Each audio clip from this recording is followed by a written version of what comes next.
My phone rang at exactly 5:30 in the morning.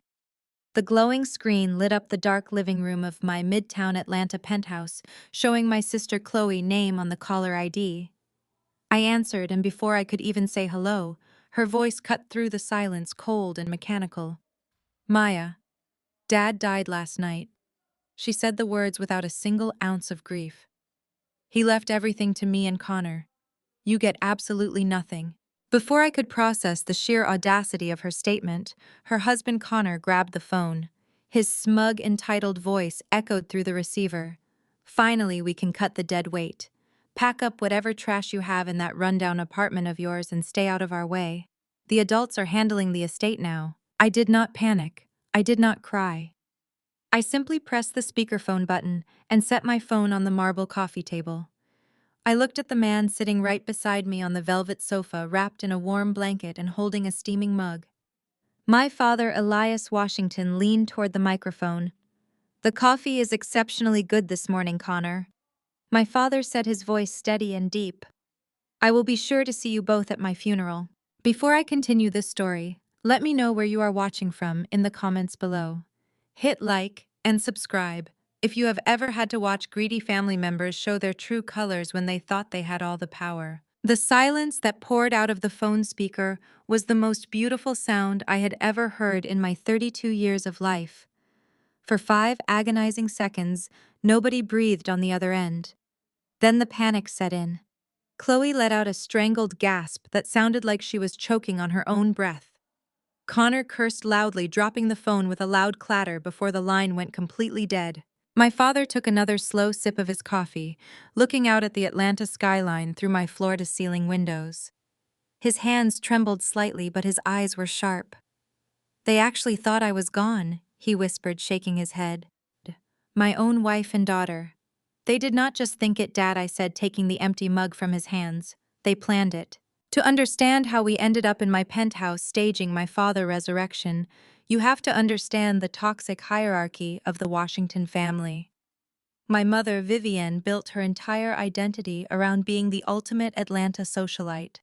She was a prominent member of elite social clubs, constantly hosting charity galas and wearing her status like a weapon. To her, appearances were everything. Chloe was her masterpiece. The golden child who won pageants, attended Spelman College, and married a wealthy white venture capitalist named Connor Sterling. Connor walked into our family acting like he owned the place, treating my father's self-made logistics empire like a piggy bank just waiting to be cracked open. At every Thanksgiving dinner, he would make condescending comments about how I needed to learn to leverage my network better, or how he could get me a job as a secretary at his firm if I ever needed real money. He walked through our lives with the absolute certainty that he was the smartest person in the room simply because of his background.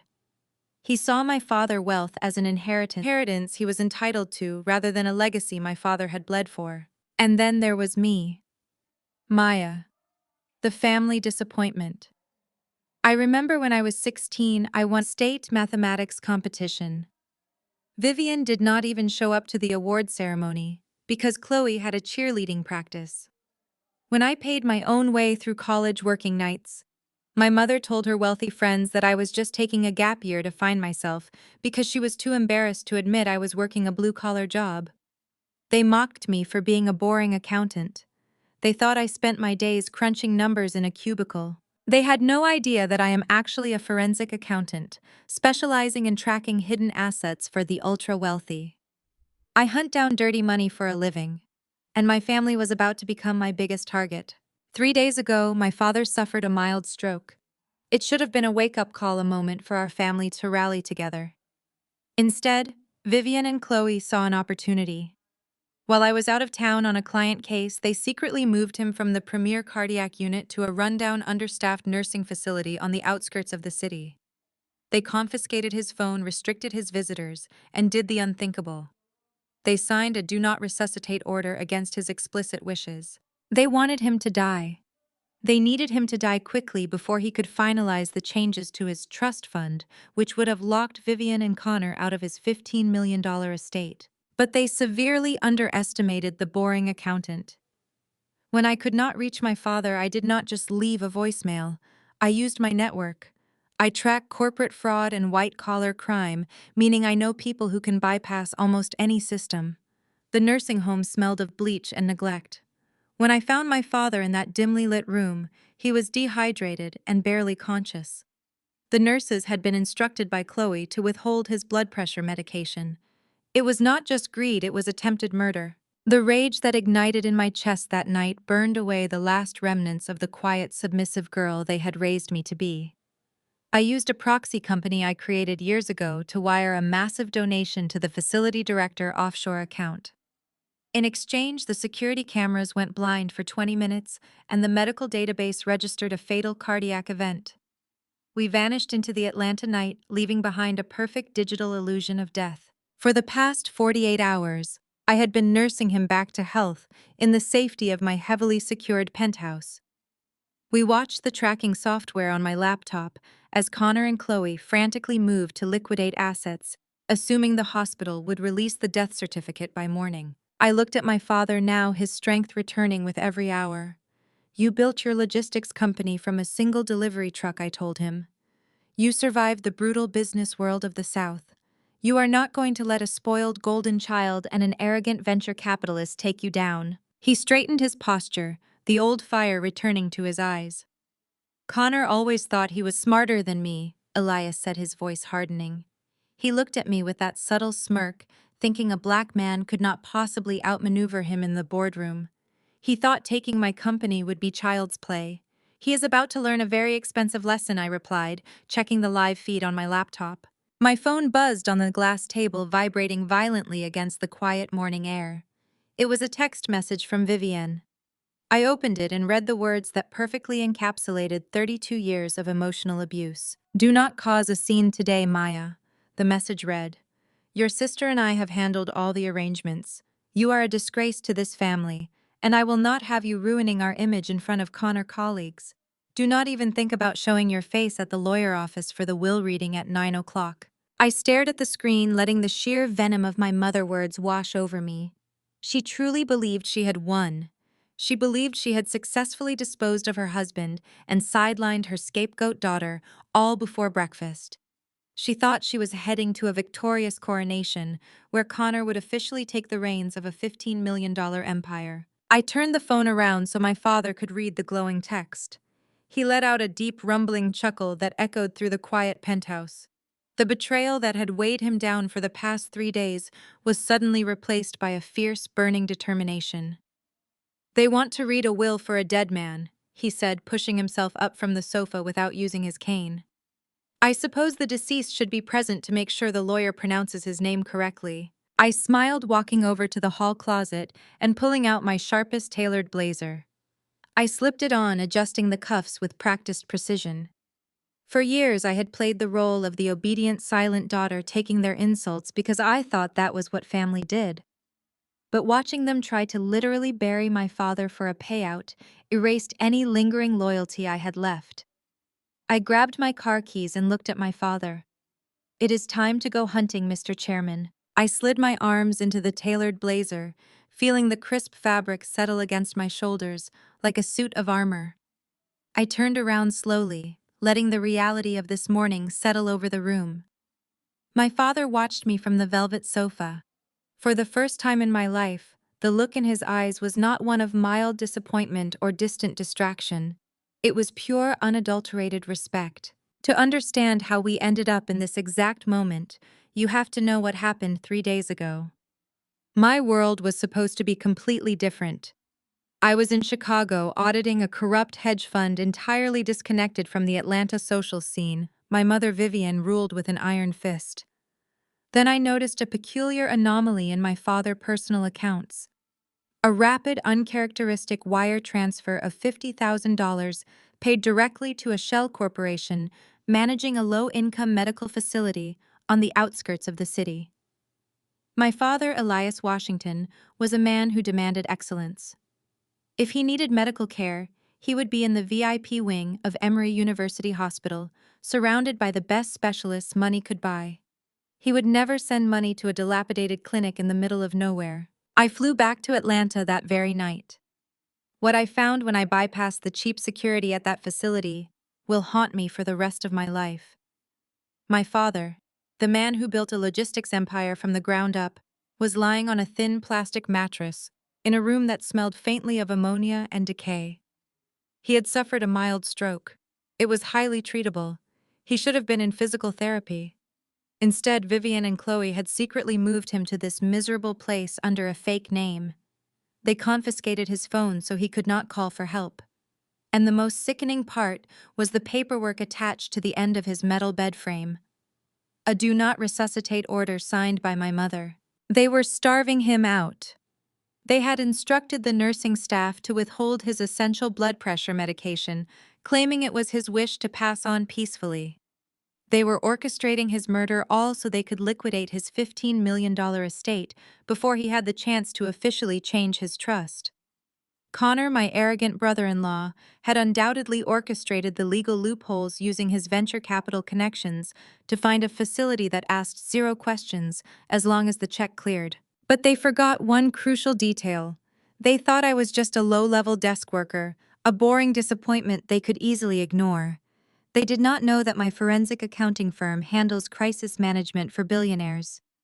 I do not just track money. I erase digital footprints. I control narratives. Getting my father out of that facility was the easiest operation I have ever executed. I did not scream or cause a scene. I simply walked into the night administrator office, placed an envelope of untraceable cash on his desk, and informed him that Elias Washington was leaving with me. My team hacked into the facility outdated mainframe. We swapped my father's medical records with those of a John Doe who had actually passed away that evening. We generated a flawless digital death certificate and routed it directly to Chloe's email at exactly 5 in the morning. We gave them the death they wanted so badly. Now standing in my penthouse 3 days later, my father gripped the polished wood of his walking cane, his knuckles turned white from the pressure. He refused the wheelchair I had prepared for him. He wanted to walk out of this building on his own 2 feet. I stepped forward and offered him my arm. We walked to the private elevator in silence. The descent to the underground garage felt like a transition between 2 worlds. The quiet safety of my sanctuary was fading, giving way to the brutal reality of what we had to do next. I helped him into the passenger seat of my black sedan. As I started the engine, the low growl of the motor mirrored the quiet rage vibrating from the man beside me. We pulled out onto the streets of Atlanta. The early morning sun was just beginning to break over the horizon, casting a golden glow across the towering glass buildings of Midtown. We drove north on Peachtree Road, heading straight for the wealthy enclave of Buckhead. The city was waking up completely unaware of the absolute destruction we were about to bring to one of its most prominent families. Elias stared out the window, watching the familiar streets roll by. 30 years, Maya, he said, his voice rough with unshed emotion. 30 years I gave that woman everything she ever asked for. I funded her charity galas. I bought her the membership to the elite social clubs so she could parade around town feeling superior. I paid for Chloe to attend Spelman College and bought her a Mercedes the day she graduated. I even funded the lavish wedding to that parasite Connor because Vivian insisted we needed a white venture capitalist in the family to elevate our social standing. He turned to look at me, and the sorrow in his eyes was almost too heavy to bear. I gave them the world, and they put me in a dark room to die alone. And you, Maya the daughter, I shoved into the shadows because you did not fit your mother-perfect image. You are the one who pulled me out of the grave. You do not owe me an apology, Dad, I said, keeping my eyes on the road. The traffic was thickening as we approached the financial district. You just owe yourself justice. We are going to take back every single thing they think they own. He nodded slowly, his grip on the cane tightening once more. Connor thinks he is a genius, Elias muttered. He walked into my logistics company, acting like his degree meant he knew more about the supply chain than the man who literally built the routes. He always looked at me with that subtle, condescending smirk. He thinks because of his skin color and his background he is naturally entitled to my throne. He thought he could just swap me away like a nuisance. Connor is about to find out that his privilege cannot save him from a paper trail, I replied. I turned the steering wheel sharply, guiding the car into the subterranean parking garage of the most prestigious law firm in Buckhead. The tires squeaked against the polished concrete as I pulled into a visitor spot right next to Connor's flashy sports car. I turned off the ignition and the sudden silence in the cabin was deafening. This was the point of no return. Upstairs in a lavish mahogany boardroom, my mother, my sister, and my brother-in-law were undoubtedly popping champagne. They were likely celebrating their newfound wealth, dividing up the spoils of a life they did not earn. They thought they had successfully executed the perfect crime. They thought the old man was lying on a slab in a morgue, and the boring accountant's sister was crying in her cheap apartment, too intimidated to even show up. I got out of the car and walked around to the passenger side, opening the door for my father. He did not ask for help this time. He planted his cane firmly on the concrete floor and pulled himself up. His posture was rigid, his shoulders squared. The slight droop on the left side of his face from the stroke was barely noticeable now, masked entirely by his ferocious determination. We walked side by side toward the glass elevator banks. The security guard in the lobby gave us a polite nod, completely unaware that he was letting a dead man into the building. I pressed the button for the top floor. The elevator doors slid shut, sealing us inside the mirrored cabin. I watched the numbers light up above the door, tracking our rapid ascent. 25, 26, 27. With every floor we climbed, the anticipation thickened the air. My father looked straight ahead, his eyes fixed on his own reflection in the metal doors. The sadness was gone now, replaced by a chilling, calculating focus. He was no longer the betrayed husband or the disappointed father. He was Elias Washington, the ruthless businessman who crushed his competitors without a second thought. And I was standing right beside him, the invisible weapon they never saw coming. The elevator chimed softly, announcing our arrival at the penthouse level. The doors began to slide open, revealing the plush reception area of the law firm. I adjusted my blazer one last time, a cold smile spreading across my face. It was time to crash a funeral. The elevator doors parted with a soft ping. I gripped the leather handles of the wheelchair we had borrowed from the building concierge. My father had initially refused it, but I reminded him that a king should be pushed into his throne room. He relented, saving his physical strength for the mental war ahead. The thick Persian carpet absorbed the sound of my heels as we navigated the quiet corridors of the law firm. We turned the final corner toward the executive suite. The heavy mahogany doors were closed, but the sound of celebration bled through the rich wood. It was not the quiet, mournful murmur you would expect from a family who had just lost their patriarch hours ago. It was a party, a victory lap. I stopped pushing the wheelchair just inches from the door. My father raised his hand, signaling me to wait. We listened. Connor's voice echoed off the boardroom walls, dripping with that specific brand of arrogant entitlement he always wore like a badge of honor. "It is a solid operation," Connor was saying. "I will give the old man credit for building the supply routes." I could hear the sharp flick of a lighter followed by an exhale of smoke. But it lacked vision. It was too localized, too focused on community partnerships and loyalty. This logistics company has been begging for an educated white hand to steer it into the global market. With my venture capital background, we can gut the dead weight offshore, the labor, and triple the profit margins by the fourth quarter. We will sell off the South Atlanta warehouses first. Those neighborhoods are ripe for gentrification anyway. Chloe let out a high-pitched giggle that made my stomach turn. "You are going to look so good sitting in that CEO chair, babe." Dad was always so obsessed with giving back. He kept drivers on the payroll for 20 years just because they started with him. It was embarrassing how blue-collar he acted despite our bank accounts. "We can finally stop pretending we care about the neighborhood drives." Then came my mother, voice smooth and dripping with aristocratic vanity. "Let us not dwell on his archaic business practices. We need to focus on the future." I have already drafted the email to the admissions board at the country club. Without Elias constantly complaining about their lack of diversity initiatives, I can finally secure our permanent table in the exclusive dining room. We are officially top tier now. No more holding back. Pour the crystal, Chloe. We have a new era to toast to. Oh, and I will need to order a custom black veil from Milan for the service. Something tragic but expensive. I looked down at my father.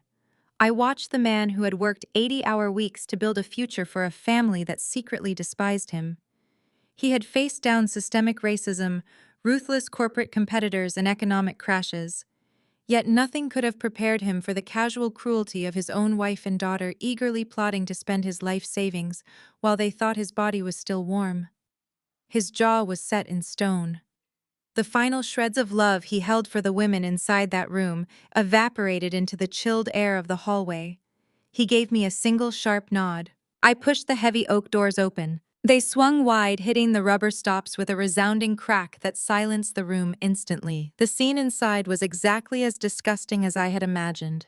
The boardroom featured floor-to-ceiling windows that offered a panoramic view of the Atlanta skyline, the very city my father had helped build. Connor was leaning back in the head chair of the polished mahogany conference table, a freshly lit cigar pinched between his fingers, his feet resting right next to a stack of legal documents that bore my father's name. Chloe was pouring a $2,000 bottle of champagne into crystal flutes. Vivian was standing near the window admiring her reflection in a silver tray, completely consumed by her own vanity. The cork slipped from Chloe's hand, bouncing across the long table. Connor froze the smoke curling from his cigar and hanging stagnant in the air. He slowly lowered his feet to the floor, his white privilege momentarily short-circuiting as his brain tried to comprehend the impossible reality standing before him. Vivian turned her head, a smug smile still painted on her face. She looked ready to scold whoever had dared to interrupt her private celebration. That smile dissolved the moment her eyes locked onto the man sitting in the wheelchair. The crystal champagne flute slipped through my mother-manicured fingers. It hit the hardwood floor, shattering into 100 glittering pieces. The expensive liquor splashed across her designer shoes, but she did not even flinch. She just stared, her chest heaving rapidly as all the blood drained from her face. She was looking at a ghost. The champagne soaked into the expensive fibers of the Persian rug, pooling around my mother-designer heels. Vivian stood completely paralyzed, her manicured hands trembling uncontrollably as she stared at the man she had quite literally left for dead. Her mouth opened, but no sound came out. I watched my sister Chloe shrink back into her plush leather chair. All the color drained from her flawless face, leaving her looking pale and terrified. Beside her, Connor underwent a fascinating transformation. For a fraction of a second, his arrogant posture completely collapsed. His eyes darted wildly around the room, calculating the immediate threat of my father's sudden resurrection. But men like Connor do not stay frightened for long. They are conditioned by a lifetime of systemic privilege to believe that the world will always bend to their will. I watched the fear in his eyes curdle into something much darker. He straightened his expensive silk tie and shot a frantic, demanding look toward the far end of the long mahogany table. Sitting there in the shadows of the boardroom was Harrison Tate, our longtime family attorney. Harrison was the man my father had trusted for 2 decades. My father had paid for Harrison's daughter to attend an Ivy League university when his firm was struggling. My father had practically built Harrison wealth by keeping him on a massive retainer year after year. Surely Harrison would be shocked to see his oldest client and friend alive and well. But Harrison did not look shocked. He looked profoundly annoyed. My father spoke, his voice echoing with a terrifying, resonant calm. "You look like you have seen a ghost, Harrison. Or perhaps you are just disappointed that the corpse walked into the room before you could finish dividing up my bones." Harrison slowly stood up from his leather chair. He did not flinch. He did not offer a frantic apology or a look of relief. Instead, he reached into his premium leather briefcase with a practiced mechanical coldness. "I am acting in the best interest of the Washington estate, Elias. As your designated legal counsel, I have a fiduciary duty to protect your assets from outside manipulation." My father gripped the handle of his walking cane so tightly, his knuckles turned a stark white. "Protection. You call locking me in a filthy room without my blood pressure medication protection? You sat at my dinner table, Harrison. You broke bread in my home." Harrison refused to meet my father's gaze. He pulled out a thick stack of papers bound in a blue legal cover and slammed it down onto the center of the conference table. The sharp slap of paper against wood sounded like a gunshot in the silent room. "I am looking at a man who has suffered a severe neurological event," Harrison declared, his voice projected for the benefit of everyone in the room. According to the medical records filed by your attending physicians, your cognitive functions are severely compromised. You are prone to hallucinations, paranoia, and extreme lapses in judgment. The court has already received this emergency filing. I watched the sheer audacity of the moment unfold. They were looking at a fully conscious, articulate man and telling him to his face that he was legally insane simply because a piece of paper said so. This was the ultimate gaslighting.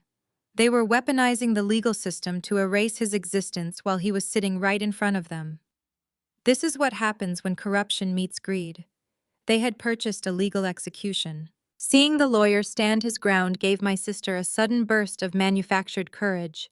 Chloe jumped to her feet, her voice trembling with fake theatrical concern. "Dad, you are sick. You do not even know where you are right now." She pointed a shaking finger at me.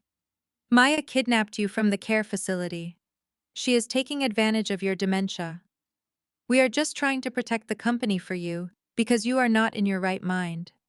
You need to be resting, not letting Maya drag you around the city to cause trouble." My father let out a low, humorless laugh that silenced her immediately.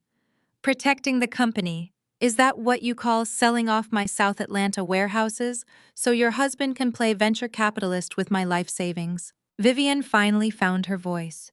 She stepped away from the floor-to-ceiling window, her aristocratic mask snapping violently back into place. "I am securing our legacy, Elias. You are going to leave half of your wealth to community charities and warehouse drivers. You are going to ruin our standing in this city with your relentless blue-collar mentality. Connor knows how the real world operates. He has the education and the connections to elevate this family to where we truly belong.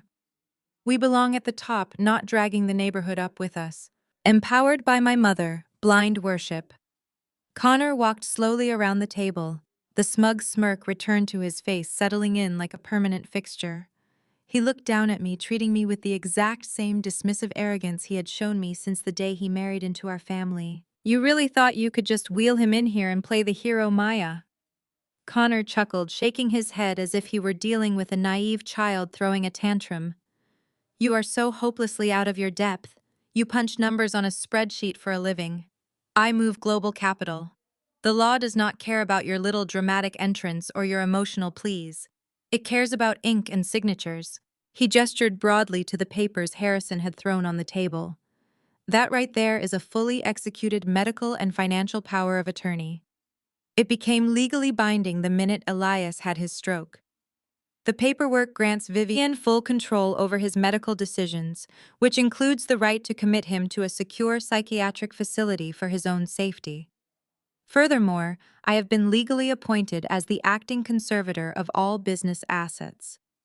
The court accepted the emergency filing this morning. "Legally speaking, your father has less power right now than a toddler." My father stared at Connor, his eyes burning with a quiet, lethal intensity. "You sold my mind and my company to a boy who has never worked a hard day in his life, Vivienne.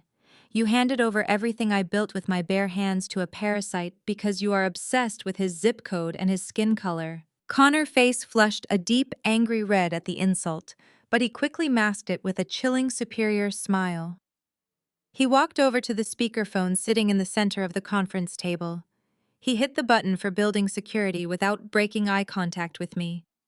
He looked directly into my eyes, relishing what he believed was his ultimate, undisputed victory. He relied on the system that had always protected men exactly like him. "Yes, security," Connor spoke into the device, his tone authoritative and crisp. "We have an unauthorized intrusion in the executive boardroom. A disgruntled, estranged family member has brought in a mentally unstable patient who poses a serious physical danger to himself and others. I need a full team up here to have them escorted out immediately. Use force if necessary." He ended the call with a sharp tap of his finger and leaned over the table, placing both hands flat on the polished mahogany. His pale eyes locked onto mine, dripping with absolute malice and unearned superiority. "Throw the crazy old man in a psych ward where he belongs." Connor sneered, his voice echoing in the tense room. "And as for you, you little accountant brat, get out of my building before I have you arrested for trespassing. You are entirely done here." The heavy mahogany doors remained shut. No security guards rushed in. Connor stood tall at the head of the table, adjusting his posture to look down at me. He was practically vibrating with the kind of untouchable entitlement that only a wealthy white man in a corporate boardroom could muster. He truly believed that a single phone call was all it took to erase my existence. He believed the world would simply bend to his command because it always had. Before the silence could stretch any further, my mother, Vivian, marched forward, her diamond bracelets clinking sharply against her wrists. She was emboldened by Connor's display of power, using his arrogance as a shield to hide her own guilt. She pointed a sharp manicured finger inches from my face, her eyes blazing with a deep-seated hatred that had been brewing for decades. "You are just a lowly accountant," she spat, her voice echoing off the glass walls. "A lowly accountant. You have always been a lowly accountant, and you will always be a lowly accountant." She paced back and forth, her heels striking the floor, repeating the phrase like a weapon, trying to cut me down to the size she had always assigned me. "You disgrace this family, Maya. You have always disgraced this family. We are legacy in Atlanta. We are top tier, and you bring your middle-class mediocrity into this room, thinking you can challenge a man like Connor. Look at him. He is a visionary. He is taking us to the global stage, and you are trying to drag us back into the dirt." Chloe chimed in from her leather chair, crossing her arms defensively. "You should have stayed in your cheap apartment, Maya. You are embarrassing yourself, and you are upsetting Mom. Just leave before security physically throws you out." Connor chuckled. It was a dry, condescending sound that scraped against my nerves. He casually pulled his smartphone from his tailored slacks and tapped the screen, holding it up so the bright display caught the morning sunlight. "I actually love that you brought him here, Maya," he said, his pale eyes shifting from me to my father. "I want Elias to see this. I want him to witness exactly how the new world operates." He tapped the screen again, and a banking portal confirmation flashed in bold green letters. He held it out like a trophy. "You see, Elias, your father built a nice little local empire, but he had absolutely no idea how to protect it." Connor bragged, his voice dripping with superiority. "You operated like a neighborhood grocer while sitting on millions. At exactly 5 o'clock this morning, while your daughter was playing nurse in her little apartment, I executed a series of automated wire transfers." Connor leaned against the edge of the conference table, crossing his arms comfortably. He spoke slowly, treating us like slow children who needed a complex concept broken down for them. $15 million, Elias. Every liquid asset, every corporate reserve, every penny of equity I could leverage against your precious South Atlanta warehouses. It has all been routed through a secondary holding firm in Delaware and deposited directly into an irrevocable offshore trust in the Cayman Islands, a trust that I solely manage. My mother let out a dramatic sigh of relief, placing a hand over her heart. "Thank God," she murmured. "Our legacy is secure. The money is gone." Maya, Connor continued, a cruel, victorious smile stretching across his face. "It is untouchable. It is shielded from American courts. It is shielded from any pathetic lawsuit you try to file, and it is certainly untouchable by a lowly accountant. You thought you were so clever sneaking him out of a nursing home in the middle of the night. You thought bringing a dead man to a boardroom would magically reverse the paperwork." I took a step closer, towering over my father's wheelchair. "I move capital across borders before I even have my morning espresso, Maya. I operate on a level you cannot even comprehend. You brought him here for absolutely nothing. The wealth belongs to me and Chloe now. You lose." I did not blink. I did not raise my voice. I did not shrink away from his imposing presence. I stayed perfectly still, maintaining absolute eye-level contact with the man who thought he had just conquered my bloodline. I let the silence stretch, letting his breathtaking arrogance hang thickly in the air. I let him savor the illusion of his victory for a few seconds longer. Then I slowly reached into the inner pocket of my tailored blazer. I did not pull out a desperate plea or a legal threat. I pulled out a sleek silver digital voice recorder.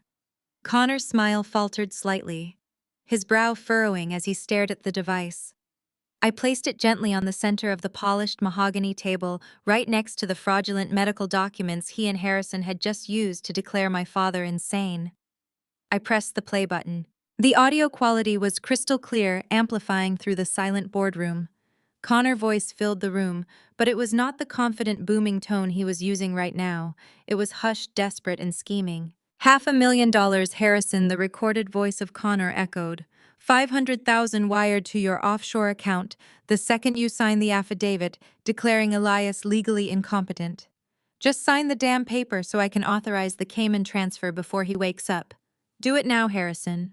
I hit the pause button, stopping the recording right as Harrison murmured his agreement to the bribe. The silence that followed was heavy enough to crush bone. I looked up at Connor, watching the triumphant smirk melt off his face like hot wax. The color drained from his cheeks, leaving him a sickly shade of gray. His posture collapsed, his shoulders slumping as the reality of a federal felony charge stared him right in the face. You really thought it would be that easy, Connor? I asked, my voice perfectly calm, cutting through the tension like a razor. Connor stared at the silver device on the table as if it had just grown fangs. His mouth opened and closed, but the usual barrage of corporate buzzwords failed to materialize. His pale eyes darted wildly around the room, searching for an exit, a loophole or a lifeline that his privilege had always guaranteed him. Beside him, Harrison, the esteemed family lawyer, wiped a heavy bead of sweat from his forehead. Harrison knew exactly what wire fraud and bribery meant for a licensed attorney in the state of Georgia. Disbarment was the absolute best-case scenario. Federal prison was the reality. My mother crossed her arms, refusing to accept the massive shift in power that was unfolding right in front of her. She stepped forward, her designer heels clicking sharply against the hardwood floor. You illegally recorded a private conversation. Maya, she declared, her voice shrill and desperate. That is inadmissible in court. You are grasping at straws because you know you have lost. You are just trying to scare us with parlor tricks. Chloe immediately latched onto our mother denial. She is just bluffing, Mom. Chloe sneered, pointing a trembling finger at me. Connor already moved the money. She is a tax clerk. She probably bought that recording online or altered the audio using some cheap software. Connor is a venture capitalist. He knows how to secure assets. I did not bother arguing with them. Arguments are for people who need to validate their position. I let my actions speak for me. I reached into my structured leather tote bag and pulled out my sleek matte black laptop.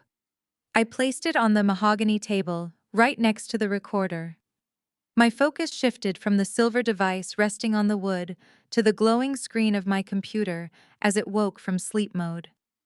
Lines of encrypted data immediately began cascading across the monitor, reflecting in my eyes. Connor let out a nervous, shaky laugh. What is this, a PowerPoint presentation? He scoffed, running a hand through his expensive haircut. Are you going to show us a pie chart, Maya? I told you the funds are in an irrevocable trust in the Cayman Islands. They are sitting in an offshore account that requires biometric authorization and multiple encryption keys to access. You cannot touch it. No one can. I did not even look at him. I reached across the table and grabbed the HDMI cable resting in the center console. I plugged it directly into my laptop. The massive 80-inch flat screen mounted on the boardroom wall flickered to life. The high-definition display illuminated the darkened room, casting a harsh, bright blue light over Connor's terrified face. You see, Connor, you have spent the last 5 years calling me a lowly accountant. I said, my fingers flying across the keyboard with practiced, lethal precision. You assumed I sat in a gray cubicle filing W-2 forms for middle-class families. You let your implicit bias tell you that a black woman who does not flaunt her wealth at Buckhead Country Club dinners must be a glorified secretary. You looked at my quiet demeanor and mistook it for incompetence. I hit the enter key. The massive screen behind me transformed into a complex, intricate web of global financial nodes. Bright red lines connected banks in Atlanta to shell corporations in Delaware, then stretched across the ocean to offshore tax havens. I am a forensic accountant. I said, my voice carrying the absolute authority of an apex predator who had finally cornered her prey. I do not file taxes. I dismantle financial empires. When a billionaire tries to hide assets during a hostile divorce, they hire me to find every hidden dime.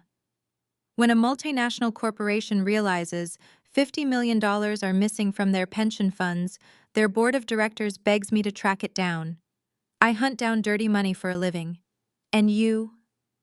Connor left a trail so incredibly wide and sloppy that my first-year intern could have tracked it before finishing her morning coffee. Connor swallowed hard, his Adam's apple bobbing violently against his silk collar. "You are bluffing," he stammered, taking a step back. "My encryption is bank grade. I used a proxy server." "Your encryption is an off-the-shelf package you bought from a commercial vendor in Silicon Valley," I corrected, pointing to a specific glowing node on the screen. "You routed my father $15 million through a Delaware LLC you conveniently named Sterling Ventures. You then initiated a wire transfer to the Cayman National Bank using a standard SWIFT protocol.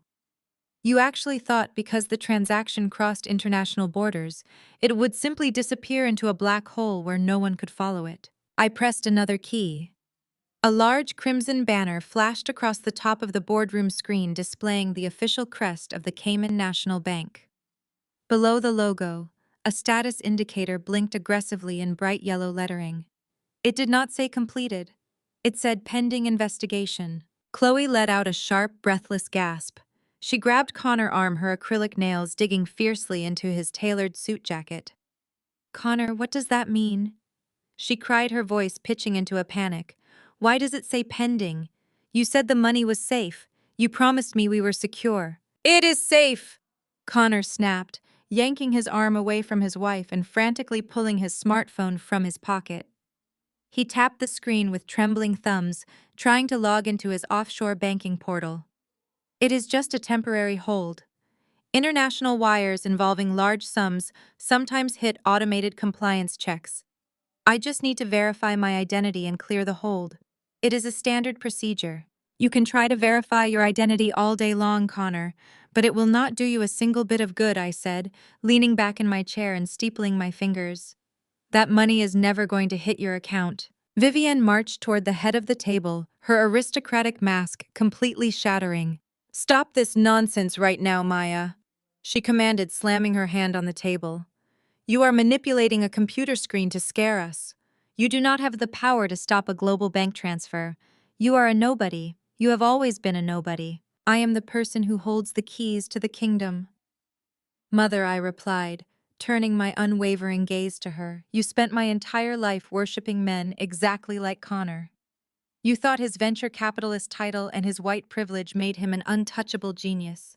You were so blinded by your desperation to secure a permanent table at your elite social club that you sold your own husband to a con artist.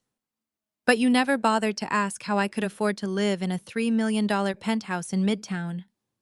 You never wondered why I never asked you for a single dime after you cut me off and threw me out. You were too busy being ashamed of me to realize I was outperforming everyone in this room." I turned back to Connor, who was now sweating profusely. His thumb violently jabbed at his phone screen as error messages popped up one after another, reflecting in his wide, panicked eyes. "Access denied. Account frozen. Why am I locked out?"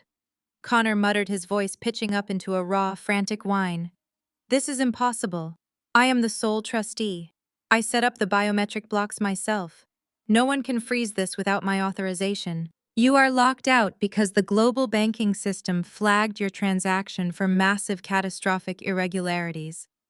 I explained thoroughly, enjoying the total collapse of his arrogance in real time.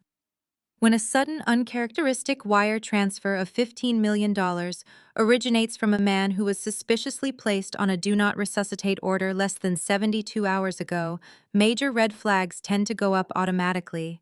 But that is not even the best part. I stood up slowly, making sure every single eye in the room was locked onto me. My father sat perfectly still in his wheelchair, a look of profound, absolute satisfaction settling over his features. He rested both hands on the head of his walking cane, watching his daughter orchestrate the total destruction of his enemies. "You see, Connor," I said, walking slowly around the edge of the mahogany table, closing the distance until I was standing just inches away from him. "The global financial system relies on highly sophisticated algorithms to detect fraud in real time. When you initiated that transfer at 5 o'clock this morning, you triggered a localized security protocol designed to freeze stolen assets instantly before they can be dispersed." Connor stared at me, his pale eyes wide with a mixture of pure terror and utter disbelief. He was breathing heavily, shaking his head in denial. "How do you know all this?" he whispered hoarsely. "You cannot possibly have access to internal Cayman compliance systems. It makes no sense." I smiled a cold, sharp expression that made him take an involuntary step backward, stumbling slightly against the leather chair. "Because Connor," I said, my voice carrying perfectly through the dead silence of the boardroom. "The anti-money laundering software that your offshore bank uses to detect fraudulent transfers was designed, patented, and sold to them by my company." A single bead of sweat formed at Connor's hairline and tracked slowly down his temple. He stared at the massive glowing screen as if it were a loaded weapon pointed directly at his chest. For a man who had spent his entire life failing upward, cushioned by the soft landing pad of his background, the concept of absolute undeniable accountability was entirely foreign to him. His mouth hung slightly open. He tried to formulate a sentence, a threat, a denial, but his brain was completely short-circuiting. I turned my attention back to my keyboard, ignoring the suffocating silence in the room. "Let us take a closer look at your brilliant financial mind, Connor." I tapped the spacebar. The high-definition display shifted from the Cayman Bank alert to a massive sprawling diagram of Sterling Ventures. "You sold my mother a masterclass in deception," I said, projecting my voice so it bounced off the glass walls. "You sat at our Thanksgiving table drinking my father expensive scotch, boasting about your venture capital firm. You promised to elevate the Washington family legacy. You made them feel like they were finally part of the elite old money club. But Sterling Ventures is not a venture capital firm at all." I highlighted a specific block of text on the screen. "It is a hollow Delaware shell company. It is registered to a virtual mailbox located above a dry cleaner in Wilmington. You do not have a corner office. You do not have a board of directors. You have a postal code." Chloe shrank into her plush leather chair, her eyes darting frantically between the screen and her husband. "Connor, tell her she is lying," she pleaded, her voice trembling. "Tell her to stop." Connor could not speak. His chest heaved and his hands gripped the edge of the mahogany table so hard his knuckles turned stark white. I zoomed in on the center of the diagram, bringing up his supposed educational background. "You see, Mother," I said, glancing at Vivian, who looked as though she might stop breathing. "You were so desperate for the validation he provided.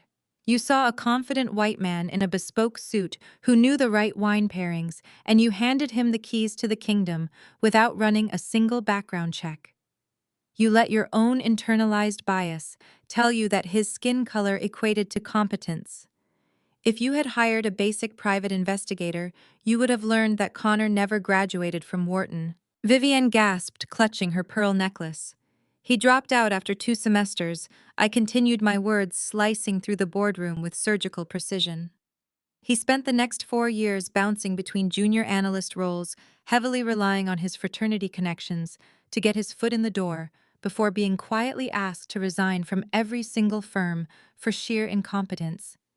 He does not know how to manage global supply chains. He barely knows how to balance a standard ledger." I brought up a scanned document side by side with the corporate structure.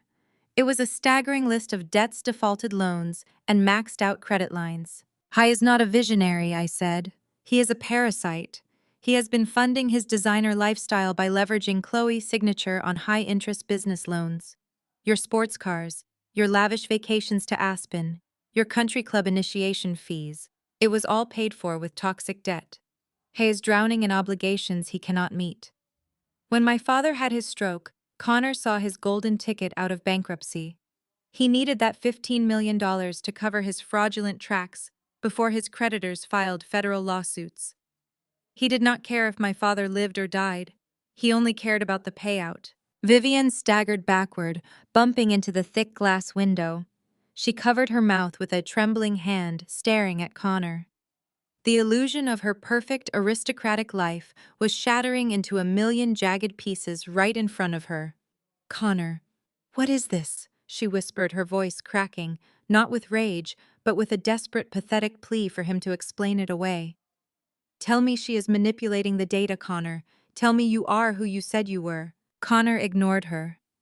He did not even look at his wife, who was now sobbing quietly into her hands, realizing she was legally tethered to a mountain of fraudulent debt. He whipped his head back toward me. His pale eyes flashed with a violent, dangerous intensity. His entire world, his reputation, his freedom had just been systematically dismantled by the very person he had spent 5 years mocking. The absolute humiliation fractured his sanity. He lost whatever shred of corporate restraint he had left. "You arrogant little brat," Connor roared, a guttural primal sound that tore from the back of his throat. He launched himself away from the head of the table. He did not care about the lawyer sitting nearby, frozen in shock. He did not care about the financial ruin displayed on the 80-inch screen. He shoved his heavy leather chair aside with such force that it crashed violently into the wall. His expensive shoes pounded against the hardwood floor as he sprinted directly at me. His hands curled into tight fists, his jaw locked in pure murderous intent. I was coming to silence me the only way men like him know how, when their privilege is stripped away through sheer physical brute force. I did not flinch. I did not step back. I simply stood my ground, perfectly calm, watching the physical manifestation of his entitlement charging right at me. But Connor never reached me. Before he could even cross the midpoint of the conference table, a sudden violent blur of motion erupted from my right side. My father, Elias Washington, the man they had legally declared a brain-dead invalid, gripped the heavy brass handle of his walking cane. He planted the rubber tip firmly against the Persian rug. With explosive, terrifying speed, he surged upward from the wheelchair. There was no hesitation, no weakness, no trace of a stroke. He was a force of nature. Elias stepped directly into Connor's path, acting as an impenetrable human shield between me and the man charging at me. He did not raise his cane to strike. He simply planted his feet, squared his massive shoulders, and swung his right arm in a wide, devastating arc. The sound of my father's open hand connecting with Connor's jaw echoed through the boardroom like a thunderclap. It was a brutal, heavy-handed slap, carrying 30 years of street-smart survival and pure parental fury. The sheer force of the impact lifted Connor completely off his feet. His head snapped backward violently. The momentum spun him around, and he crashed hard into the polished mahogany table, scattering fraudulent legal documents and crystal water glasses into the air. Connor crumpled to the floor, landing in a pathetic heap of tailored wool and shattered pride. He groaned loudly, spitting a mouthful of blood onto the pristine rug. His hands scrambled uselessly against the floorboards as he tried to figure out what had just hit him. His perfectly styled hair was a mess, and a bright red mark was rapidly swelling across his pale cheek. Elias stood towering over the broken man. He adjusted the cuffs of his shirt with a terrifying, lethal calmness, his chest heaving slightly from the exertion. He looked down at the venture capitalist who had tried to steal his life and his legacy. "Never." Elias said, his voice a low, dangerous rumble that commanded the absolute submission of every single soul in that room. "Never in your miserable life attempt to put your hands on my daughter again." The reverberation of the slap hung in the air like a physical weight. Connor lay sprawled on the expensive Persian rug, groaning as a dark pool of blood began to stain the pristine white collar of his custom-tailored shirt. He clutched his jaw, his pale eyes wide with an absolute disorienting shock. He had never been struck a day in his life. His privilege had always been an invisible force field, but my father's bare hand had just shattered it into a million pieces. Elias Washington stood over him, breathing heavily, but standing tall. The man who had been marked for dead by his own wife just 3 days ago was now the most terrifying presence in the room. He did not need to raise his voice. His posture alone demanded absolute submission. But the silence was violently broken by the frantic clicking of designer heels. My mother Vivian practically shoved my father aside. She did not throw her arms around the husband who had miraculously survived a stroke. She did not check on the daughter who had just been charged at by a grown man. Instead, she threw herself onto her knees, right next to the bleeding venture capitalist, ruining her silk dress on the floor. "Connor, oh my God! Connor!" she shrieked, her voice pitching into a hysterical, frantic wail. She cupped his face, her manicured hands hovering over his bruised jaw. Chloe was right behind her, dropping to the floor and sobbing as if her husband were the victim of a brutal, unprovoked crime. Chloe glared up at my father, her face twisted with a venomous rage. "You are a monster," she screamed. "You are a crazy, violent old man. You could have killed him. We are calling the police. We are having you locked up for assault." I watched this grotesque display of misplaced loyalty and felt my stomach turn. My mother and sister were literally shielding the man who had just tried to steal $15 million from their own bloodline. They were comforting the man who had just attempted to physically assault a woman in a corporate boardroom. Vivian scrambled to her feet, her chest heaving as she pointed a shaking finger directly at my father's face. "How dare you, Elias!" she shouted, her aristocratic mask completely disintegrating into raw, frantic desperation. "How dare you walk into this building and act like some uneducated street thug? You are destroying everything. You are destroying the only good thing that has happened to this family in decades." My father looked at the woman he had loved and provided for over 30 years. His expression was no longer angry. It was filled with a profound, chilling pity. "You are defending the man who tried to put me in the ground, Vivian," he said, his voice a low, steady rumble. "He tried to take the food from your table and you are crying over his bruised face." Vivian shook her head wildly, refusing to accept the reality of the situation. Her denial was absolute and terrifying. She had invested so much of her identity into the illusion of Connor's superiority that she would rather protect a thief than admit she was wrong. "I was securing our assets!" Vivian cried out, her voice shrill and echoing off the glass walls. "He was doing what you were always too stubborn to do. You wanted to keep us tied to those dirty warehouses, to those blue-collar neighborhoods. You wanted to give our money away to people who do not matter." Connor understands the world, Elias. He understands how the elite operate. He has the pedigree. He has the connections. We need him. She paced back and forth, her hands gesturing frantically, her breathing erratic and shallow. She was spiraling, desperately trying to hold on to the social status she craved more than oxygen. "High is the future!" Vivian screamed, her eyes wide and manic as she looked from my father to me. "He is the future. He is the future of this family. We cannot survive in the circles we belong in without him. You do not understand how the upper class works, Elias. They tolerate your money, but they respect his bloodline. He is the key to everything. He is the future." She repeated the phrase over and over again like a frantic mantra, trying to speak it into existence. It was a terrifying display of self-hatred and blind ambition. She was willing to sacrifice her own husband and daughter just to maintain her proximity to a white man who gave her a false sense of elite validation. I stood there observing the complete psychological collapse of the woman who had birthed me. I did not feel angry anymore. I felt cold. I felt a clinical, detached focus. I realized that Vivian did not love Connor. She loved the idea of Connor. She loved the illusion of untouchable wealth and prestige that he projected. And it was my job as a forensic accountant to destroy illusions. I stepped forward, my shoes making a deliberate, measured sound against the hardwood floor. The chaotic energy in the room seemed to freeze as I moved. I did not raise my voice to match my mother's hysterical screaming. I did not need to. True power is quiet. I reached into my structured leather tote bag. My hand bypassed the spare batteries and the encrypted hard drives, finding exactly what I was looking for. I pulled out a thick, heavy manila folder bound with a red elastic band. It contained physical hard copies of the digital evidence I had just displayed on the screen. It contained the absolute, undeniable truth.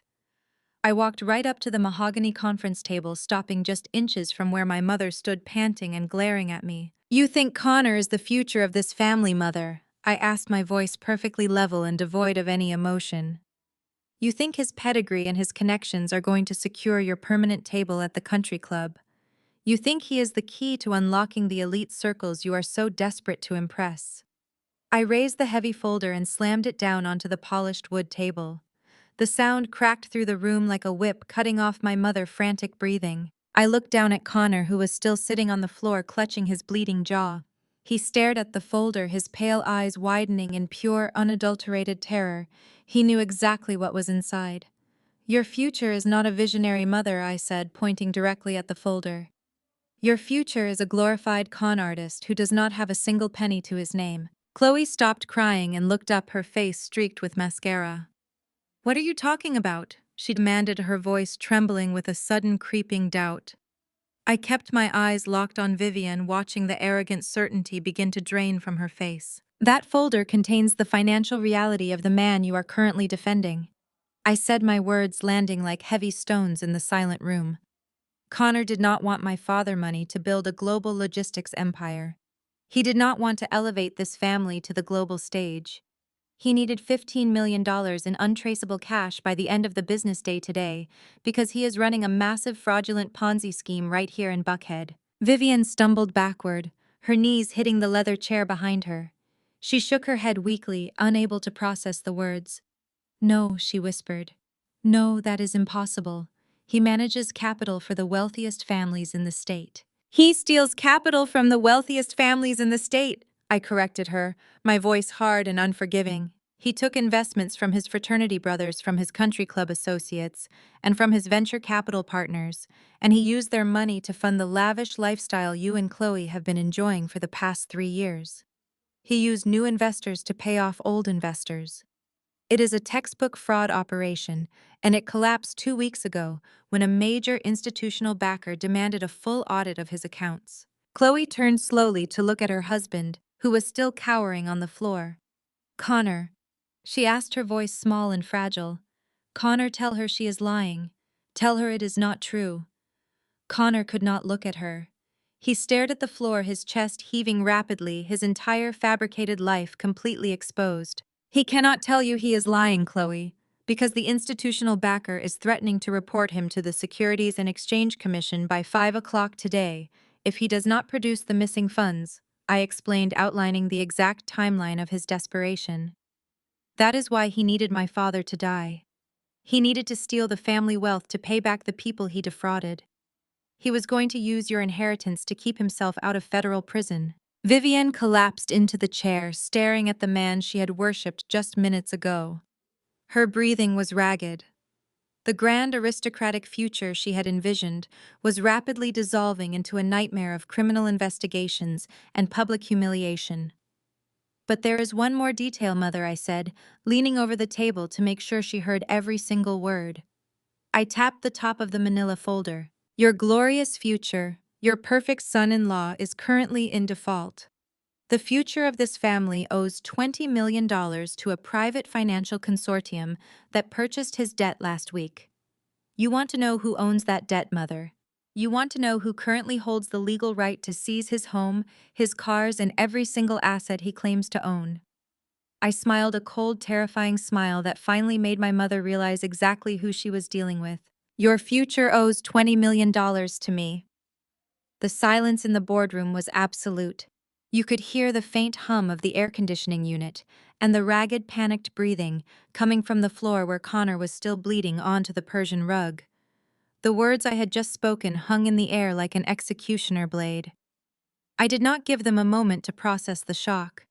I moved my hand deliberately, placing my manicured fingers on the edge of the manila folder. I opened it wide. I want you to look at this, Connor, I said, my voice dropping to a low, deadly register. I peeled back the first page. It was a certified bank statement from my secondary holding firm, clearly showing the acquisition of a massive debt portfolio.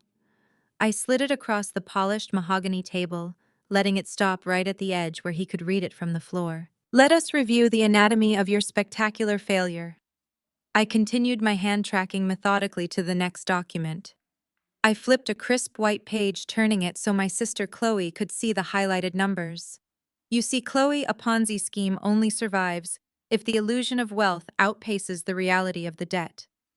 Connor needed to keep you dripping in designer labels so the investors would believe he was a financial genius.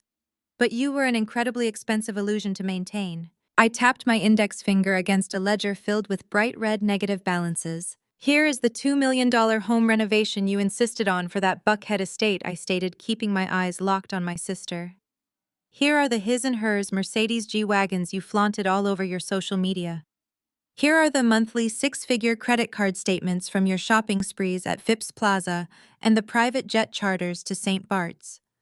Connor did not pay for any of that with profits. He paid for it with money he stole from his college fraternity brothers, from naive tech developers, and from your mother country club friends. Chloe face contorted. The flawless beauty queen facade completely melted away, leaving behind a terrified, greedy child. She looked down at the documents, and then slowly turned her head to look at the man she had married. Her golden ticket had just turned into a pair of handcuffs. Connor, she whispered, her voice shaking so violently, her entire body trembled. Tell me she fabricated these papers. Tell me our money is safe. Tell me you did not lose my house. Connor propped himself up on his elbows, wiping the blood from his mouth with the back of his hand. He looked at his wife, and for the first time, the mask of the loving, wealthy provider was completely gone. In its place was the cornered, animalistic sneer of an entitled man looking for a scapegoat. Your house! Connor spat, his voice cracking with venom. It was never your house, Chloe. I bought that house to keep you quiet. Do you have any idea what it took to keep you satisfied? You demanded the lifestyle of a billionaire on the budget of a startup. You bled me dry. You wanted the country club status, you wanted the diamonds, you wanted everyone at Spelman to envy you. I had to leverage everything just to keep you from throwing a tantrum. Chloe let out a blood-curdling scream. The refined, elegant socialite vanished entirely. She lunged forward, dropping to her knees on the ruined carpet, and grabbed Connor by the collar of his tailored shirt. You lied to me, she shrieked, shaking him violently. Her acrylic nails dug into his neck, leaving bright red, crescent-shaped marks. You told me you were a genius. You told me we were richer than my father. You made me look like a fool in front of all my friends. I am going to lose everything because of you. I am not going to be poor. I refuse to be poor. She slapped him across the face, striking the exact same spot my father had just hit. Connor shoved her backward with a harsh grunt of disgust. Chloe hit the floor, her designer dress riding up her thighs, sobbing hysterically, and ripping at her own perfectly styled hair. I watched the picture-perfect marriage disintegrate into a pathetic, violent brawl right there on the floor. This was the man my mother had worshipped. This was the union that was supposed to elevate our family legacy to the global stage. They were nothing but two greedy parasites turning on each other the second the host body ran dry. I flipped to the final page in the folder. It was the master promissory note. When your institutional investor realized they had bought into a fraudulent scheme, they panicked, I said, cutting through their screaming match. The corporate world hates a public relations nightmare, Connor. They were going to hand your files straight to the federal authorities and take the write-off. But I made them a better offer. My investment fund stepped in and purchased your entire toxic debt portfolio for pennies on the dollar. They washed their hands of you and legally transferred every single one of your financial obligations directly to me. Connor froze. He looked up at me, his pale eyes wide with absolute horror. He finally understood the gravity of his situation. He was not dealing with a faceless corporate board that he could manipulate with legal jargon or country club charm. I was dealing with a black woman he had systematically humiliated for 5 years. He was dealing with his ultimate creditor. I own the deed to the Buckhead estate. Chloe, I said, looking down at my sister who was now weeping into her hands. I hold the pink slips to the luxury vehicles. I own the artwork on your walls and the jewelry in your safe. By 5 o'clock this evening, my legal team will file the foreclosure documents. You will be locked out of that mansion before you even have time to pack your designer bags. I am taking everything. Connor scrambled backward on the floor, trying to put distance between us. You cannot do this, he gasped, his chest heaving. You are my family. You cannot just throw us out on the street. I leaned over the mahogany table, resting my weight on my hands, and gave him a smile that was entirely devoid of warmth. You set the rules of this game, Connor. You told me earlier today that the law does not care about emotional pleas. You said the law only cares about ink and signatures. Well, my signature is on the debt you cannot pay. You are foreclosed. My mother Vivian had been silent this entire time. She was pressed against the glass window, her arms wrapped tightly around her stomach, as if she were physically trying to hold her shattered reality together. She watched her golden daughter sobbing on the floor. She watched the wealthy white son-in-law she had treated like a god cower like a beaten dog. She looked at me standing tall and completely victorious beside the husband she had tried to murder. The cognitive dissonance was too much for her fragile narcissistic ego to bear.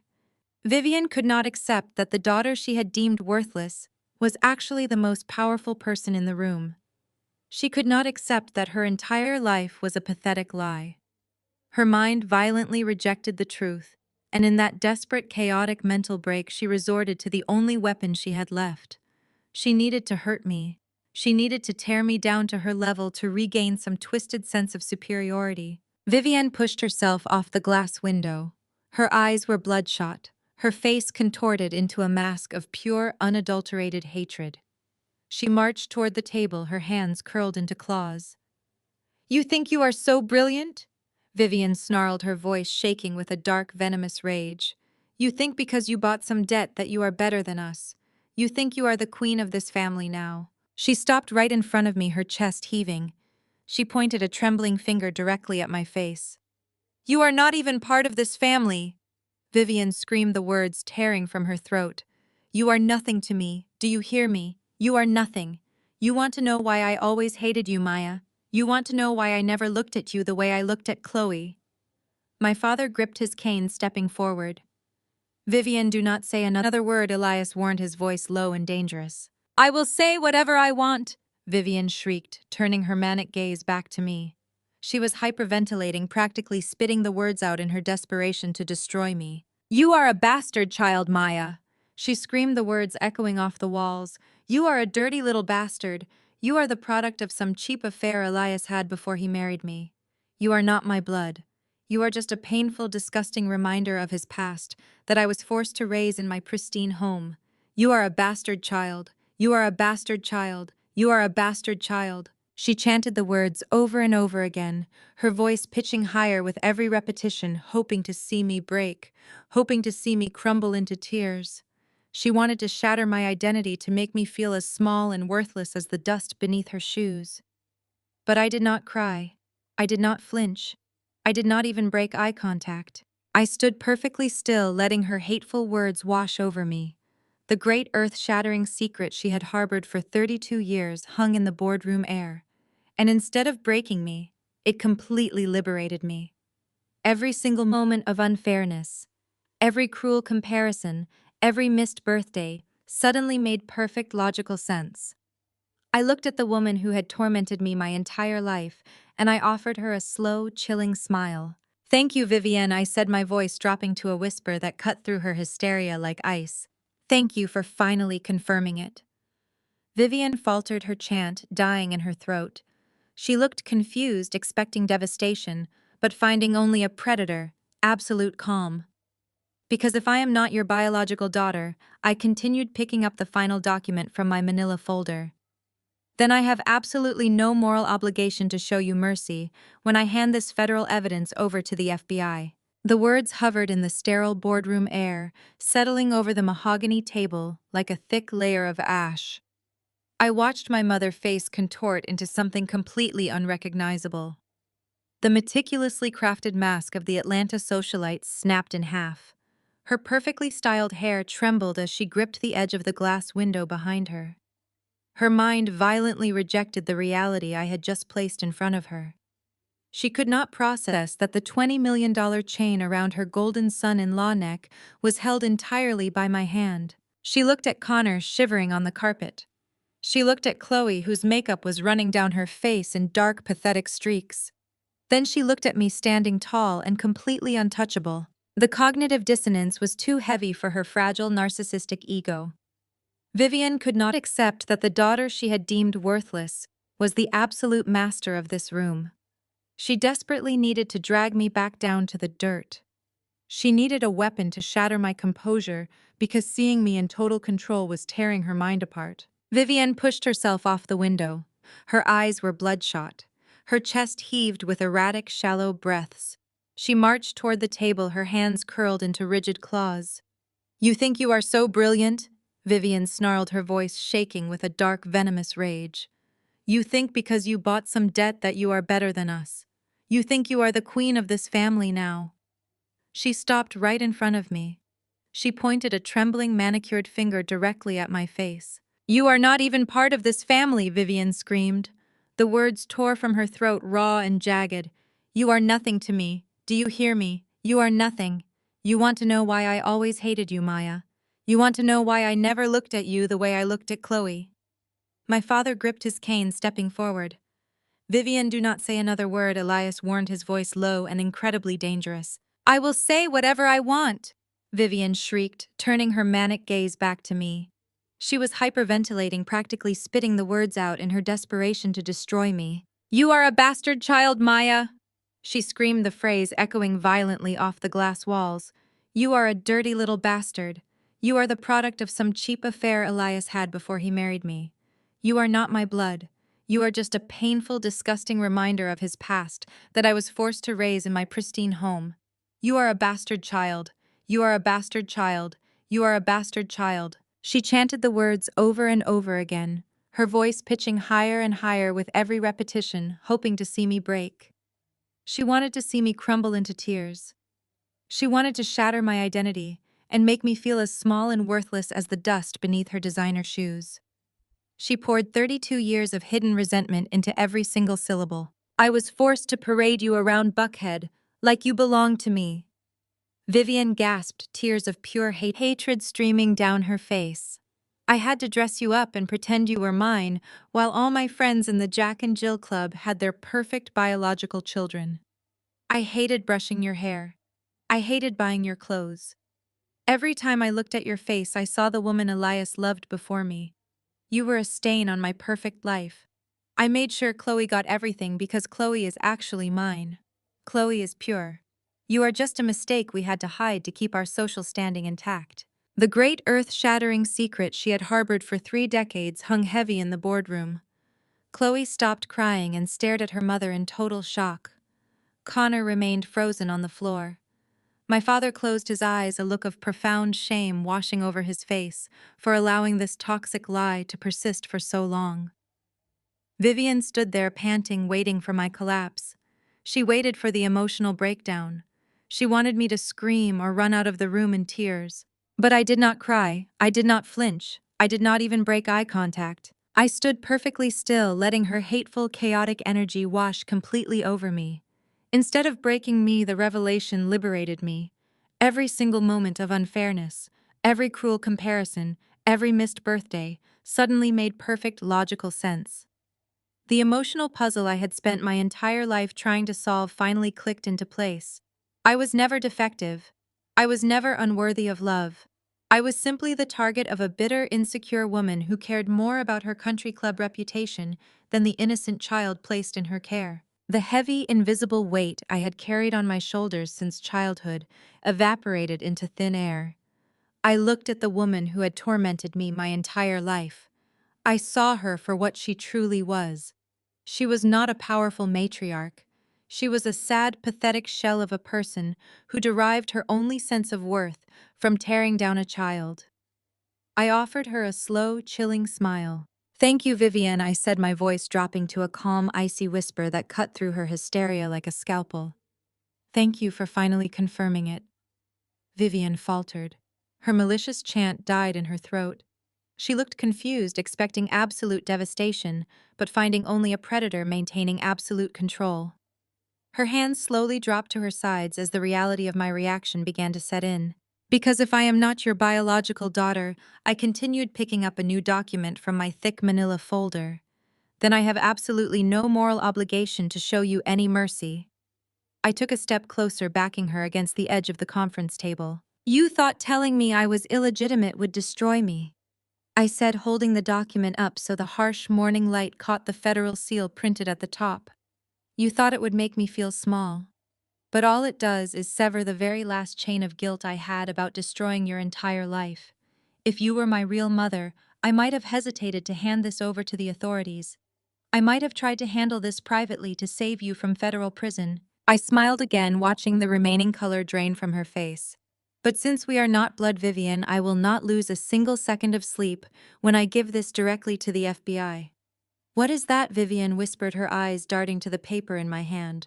I did not answer her right away. I let the dread settle deep into her bones. I turned to look at Chloe and Connor, ensuring they were paying close attention to the final nail in their coffin. The secret of my birth was supposed to be Vivian's ultimate weapon. Instead, it was the key that unlocked my absolute freedom to dismantle them without a single ounce of regret. I slowly panned my gaze across the room, taking in the bloodless faces of the people who had made my life a living hell. Vivian stood frozen by the window, her breath catching in her throat. Chloe was shrinking back into her chair, trying to make herself invisible. Connor remained on the floor, his bruised jaw swelling rapidly, but his eyes were fixed entirely on the document in my hand. "You really thought you were the mastermind of this family?" "Vivian," I said, my voice slicing through the heavy silence. "You thought you were pulling the strings, protecting your legacy, and shielding your pure biological daughter from my existence. But while you were busy trying to erase me from the family portrait, your golden child and her perfect husband were busy framing you for a federal crime." Vivian blinked, her confusion momentarily overriding her hatred. "Framing me," she repeated, her voice hollow. "What are you talking about? I have nothing to do with Connor business. I do not sign his contracts." "That is exactly what you think," I replied, holding up the crisp white document. "But the federal government will heavily disagree. You see, Vivian, when a venture capitalist runs a $20 million Ponzi scheme, he needs a place to hide the stolen funds. He needs offshore accounts, domestic shell corporations, and clean lines of credit. But the banking system requires extensive background checks. They require a social security number, an unblemished credit history, and a spotless reputation. Connor credit has been toxic for 3 years. Chloe is drowning in personal debt. They could not open a basic checking account without triggering a massive audit." I took a slow, deliberate step toward her, closing the distance until I could see the absolute terror forming in her eyes. So they needed a clean slate. They needed a respected Atlanta socialite with perfect credit and a long-standing history of wealth. They needed a human shield. I tossed the document onto the mahogany table. It slid smoothly across the polished surface, stopping right in front of Vivian. "Look at the primary signatory on the Sterling Ventures holding account." I instructed, my tone devoid of any sympathy. "Look at the name registered to the Delaware Shell Corporation that funneled millions of stolen dollars across state lines. Look at who technically owns the fraudulent assets." Vivian's hands shook violently as she reached for the paper. She stared at the highlighted section, her eyes tracking back and forth across the printed words. The color drained from her face, leaving her looking gray and deeply aged. The aristocratic posture she had maintained for decades dissolved in an instant. "That is my name," she whispered, her voice barely audible over the hum of the air conditioning. "That is my social security number. How is my name on this? I never signed anything for his company." She looked up, her eyes darting toward Connor, who was refusing to make eye contact, and then resting on Chloe, who was trembling in her leather chair. "Chloe, what is this?" Vivian asked, her voice shaking with rising panic. "Why is my personal information on his business accounts?" Chloe could not look at her mother. She stared down at her lap, twisting her diamond rings frantically. Her silence was a deafening, brutal confession. "I will tell you how, mother," I said, making sure to emphasize the title she had just tried to strip away from me. "Connor needed a fall guy, and your darling daughter willingly provided the knife to stab you in the back. Chloe gave him your personal information. She gave him your tax returns, your banking details, and your private identification. They forged your signature on dozens of federal financial documents. Every single fraudulent wire transfer, every stolen investment, every piece of dirty money that moved through Connor's scheme has your name attached to it as the primary beneficiary." "No," Vivian gasped, dropping the paper as if it had burned her fingers. "No, that is impossible. Chloe would never do that to me. I gave her everything. I made sure she had the best life." "She did exactly that," I confirmed, my voice hard and unforgiving. "She sold you out to keep her designer wardrobe and her luxury cars. When the Securities and Exchange Commission kicks down the doors to investigate this $20 million fraud, they are not going to look at Connor first. They are going to look at the paperwork. And the paperwork says that Elias Washington is the mastermind behind a massive illegal syndicate." Vivian staggered backwards, hitting the glass window again. She grabbed her chest, struggling to draw air into her lungs. She looked at the man she had championed, the white savior she believed would elevate her family to untouchable heights. She had worshipped his background, his status, his skin color, believing he was the ultimate prize. "Connor, tell me she is lying," Vivian begged, her voice cracking into a pathetic sob. "Tell me you did not use my name. Tell me you did not set me up to take the fall. Connor scrambled backward on the rug, trying to put distance between himself and the impending fallout. He did not offer comfort. He did not deny it. He simply shifted the blame with the cowardly reflex of a man who had never faced consequences. It was Chloe's idea, Connor shouted, pointing a shaking finger at his wife. She told me you would not notice. She said you trusted us completely and that you never read financial documents. I needed a clean credit profile to secure the bridge loans. Chloe is the one who brought me your tax files. She said you would be proud to support my vision. She knew exactly what we were doing. Chloe's head snapped up, her face twisting into a mask of pure betrayal. You lying coward! Chloe screamed, launching herself out of the chair. You begged me for her information. You told me we would lose the Buckhead house if I did not help you set up the Delaware accounts. You promised me she would never find out. You said you would pay it all back before the tax season. You said the system protects guys like you. They turned on each other like starved animals. The polished, refined image of the elite Atlanta couple dissolved into a disgusting display of finger-pointing and desperate self-preservation. They screamed accusations, throwing each other directly under the bus, hoping to save their own skin. The solidarity they had shown when mocking me had completely vanished, replaced by a savage, frantic need to survive. My father, Elias, watched the chaos unfold from his wheelchair. His face was a mask of cold, hard justice. He looked at Vivian, the woman who had spent his money, flaunted his name, and ultimately tried to murder him just to secure her social standing. You wanted high society, Vivian, my father said, his deep voice cutting through the shouting match. You wanted to sit at the table with the elite and look down on the rest of us. Well, congratulations. You are about to become the most famous socialite in the federal prison system. Vivian stopped breathing. She looked at her husband, whose life she had tried to end. She looked at her golden daughter, who had forged her identity to fund a fake billionaire lifestyle. She looked at the son-in-law she had worshipped, who had casually used her as a human shield to protect his own freedom. Her entire reality crumbled. The Jack and Jill Club, the charity galas, the exclusive country club dining room. It was all gone. She was not a prestigious matriarch anymore. She was the primary suspect in a multi-million-dollar federal fraud investigation.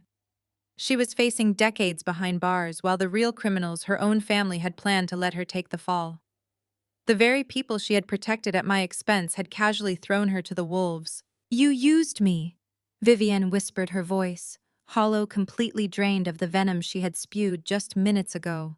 Her eyes were wide, unblinking, fixed on the harsh, terrifying truth. My own daughter. You used me to save yourself. The ultimate betrayal broke her mind. The golden child she had protected and elevated above me her entire life had led her straight to the slaughterhouse.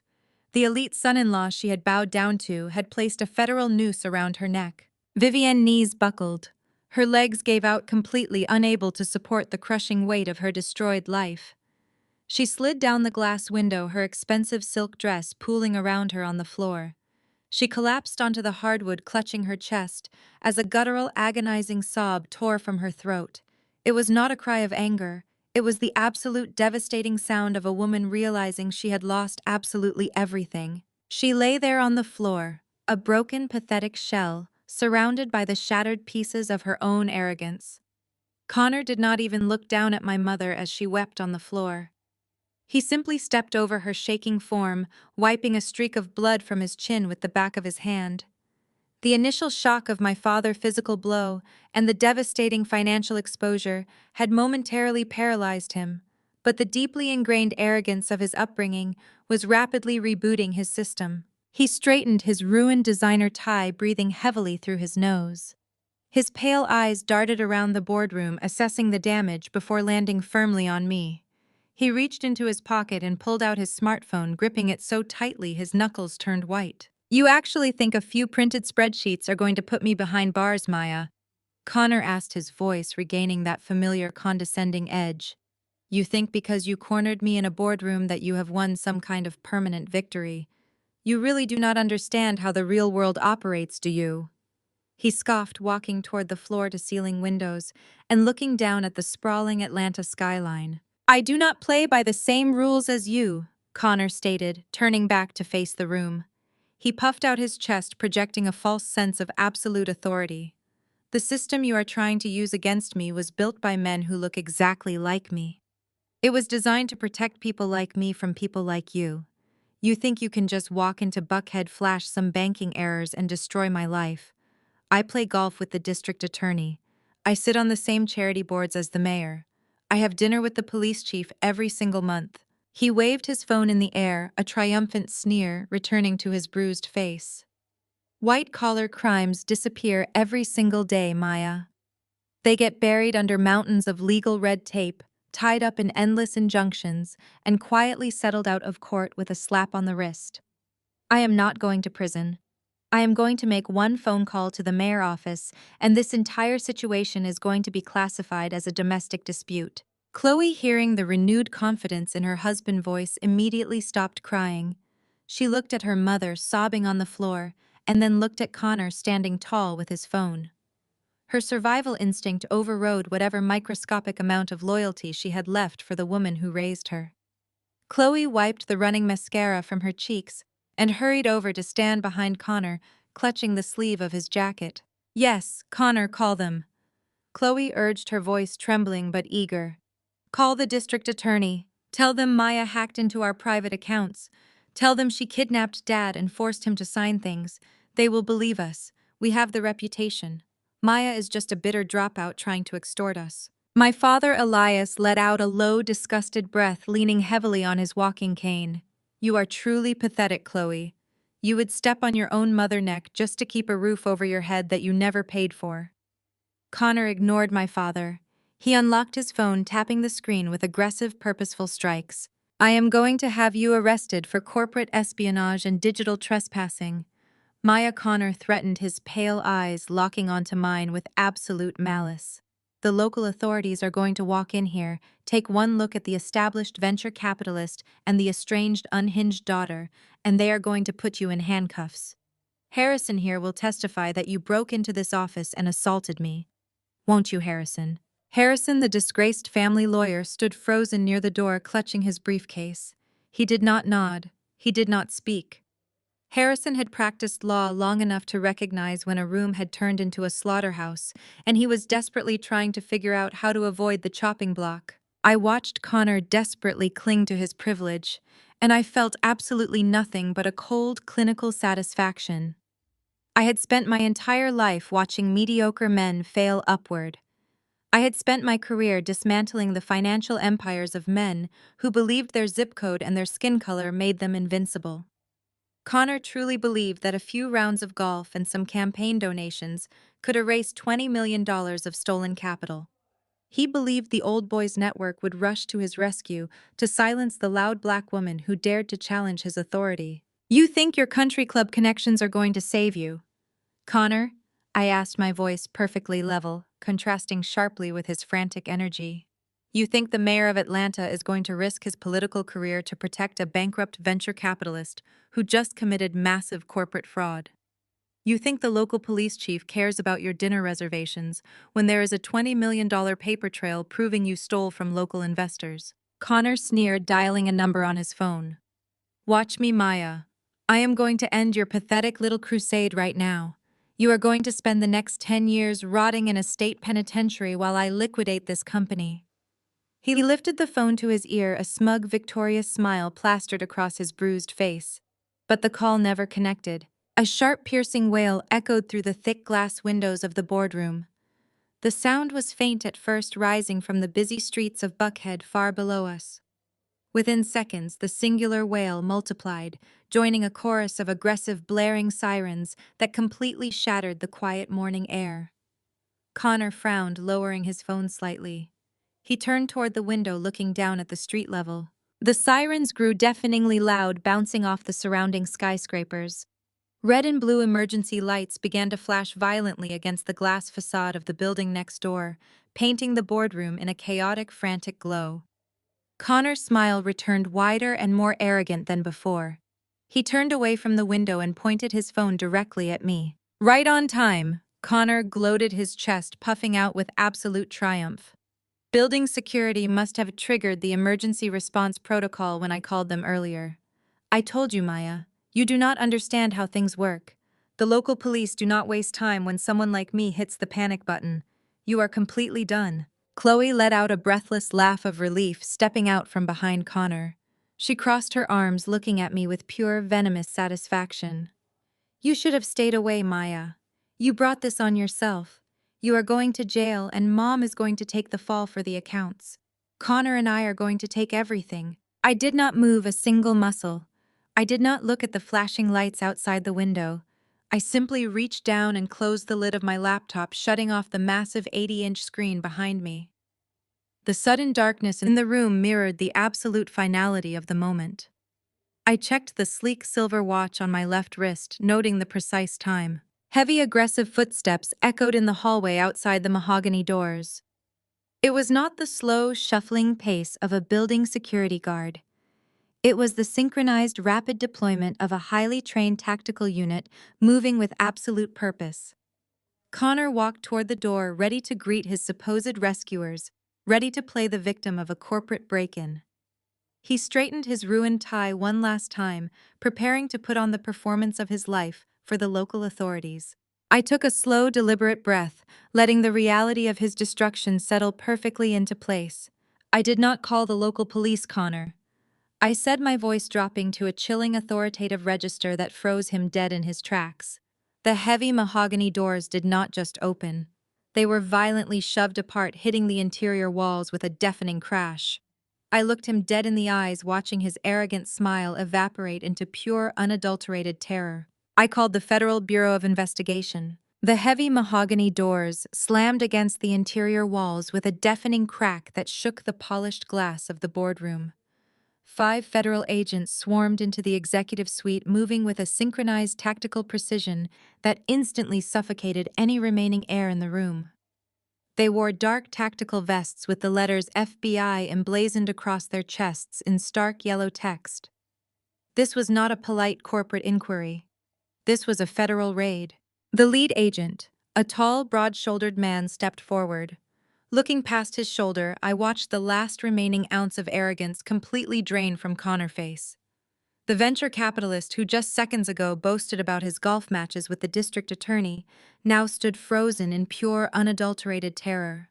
His pale eyes widened, taking in the federal badges, the tactical sidearms, and the absolute finality of the moment. Connor Sterling, the lead agent, announced, his voice a booming baritone that commanded the room. You are under arrest for multiple counts of federal wire fraud, money laundering, and interstate financial conspiracy. Keep your hands exactly where I can see them. For a fraction of a second, Connor Elite Conditioning tried to override his raw panic.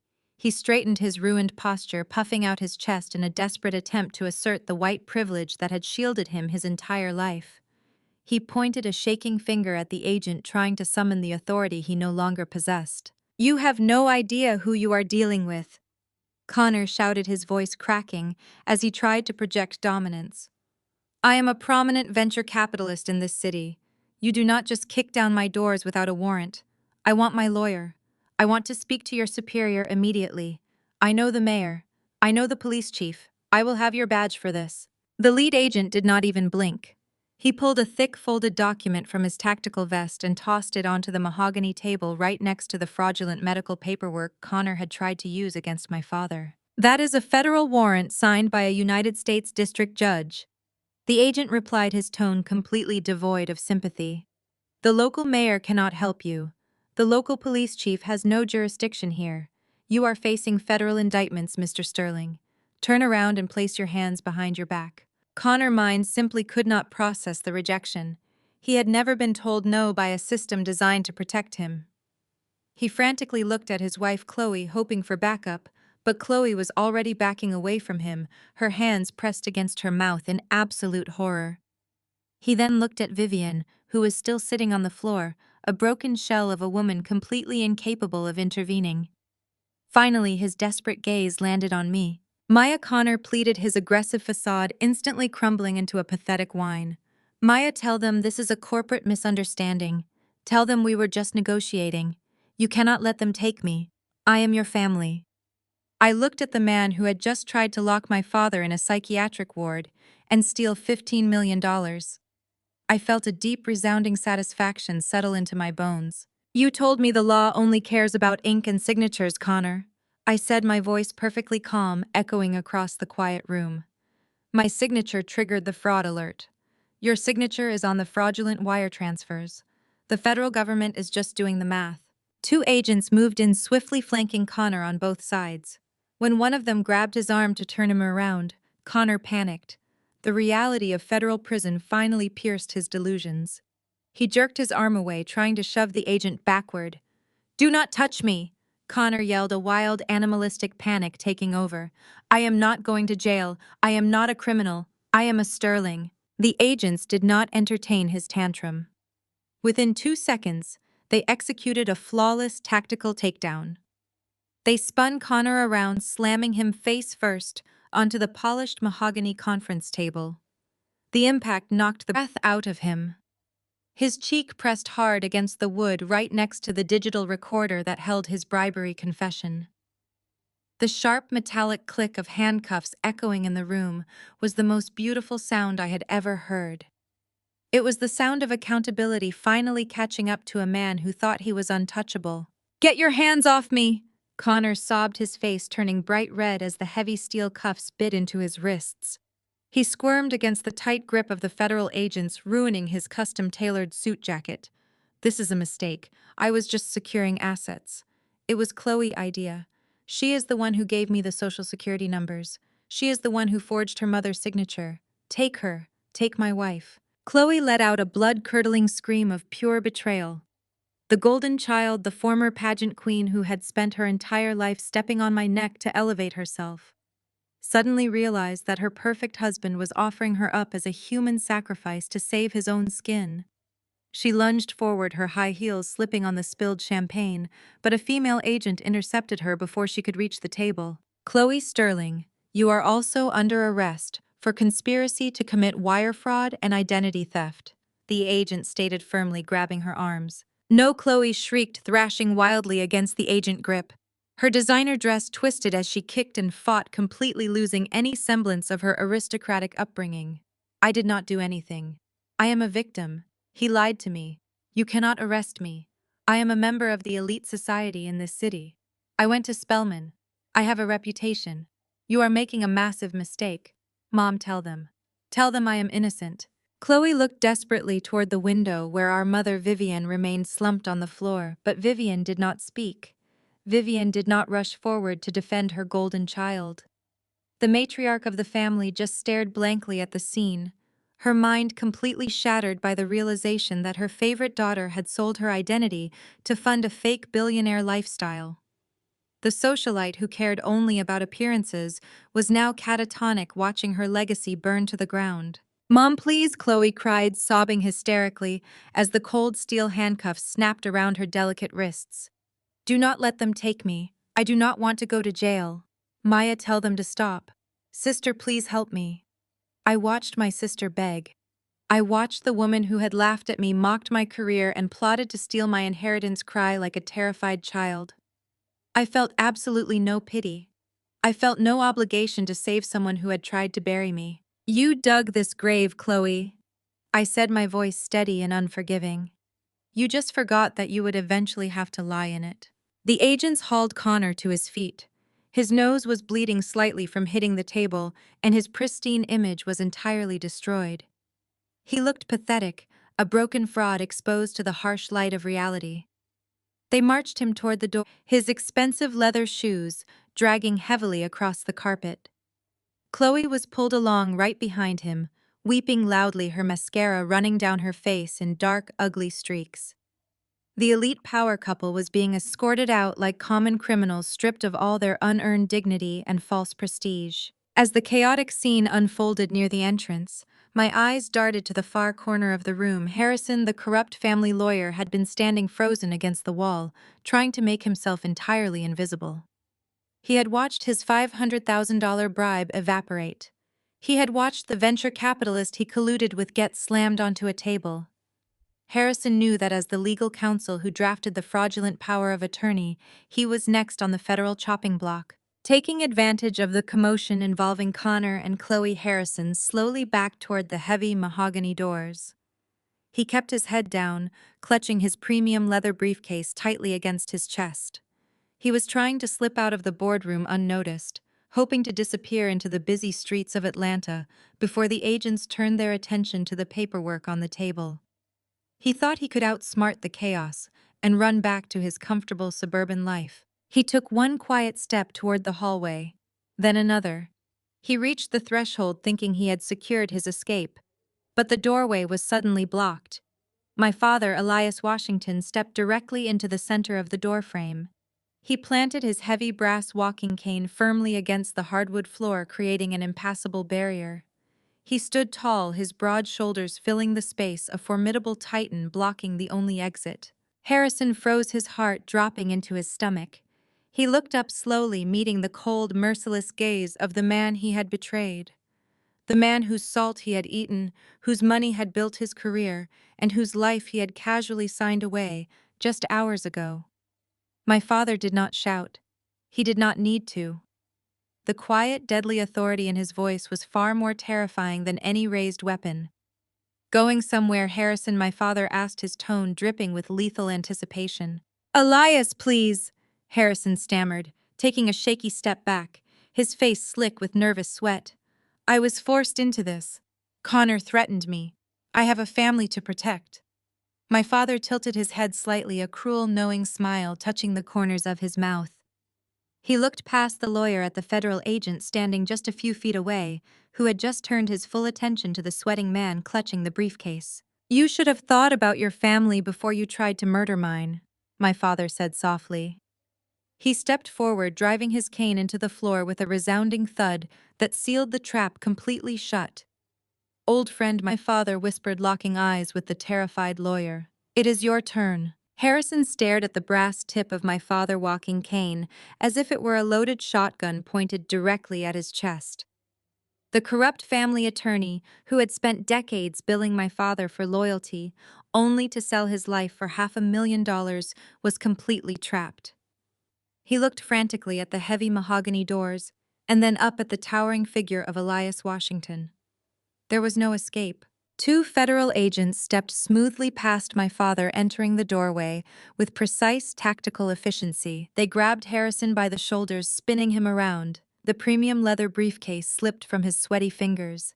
It hit the hardwood floor, bursting open and scattering confidential legal briefs across the expensive Persian rug. The sharp, distinct click of the handcuffs securing his wrists echoed like a final gavel strike. Harrison lowered his head in absolute, undeniable defeat. The sound of that briefcase hitting the floor seemed to snap Vivian out of her catatonic trance. My mother blinked rapidly, her bloodshot eyes darting around the ruined boardroom. She saw her golden son-in-law Connor being hauled to his feet with blood on his chin. She saw her perfect daughter Chloe sobbing hysterically in federal steel cuffs. And then she looked at Elias.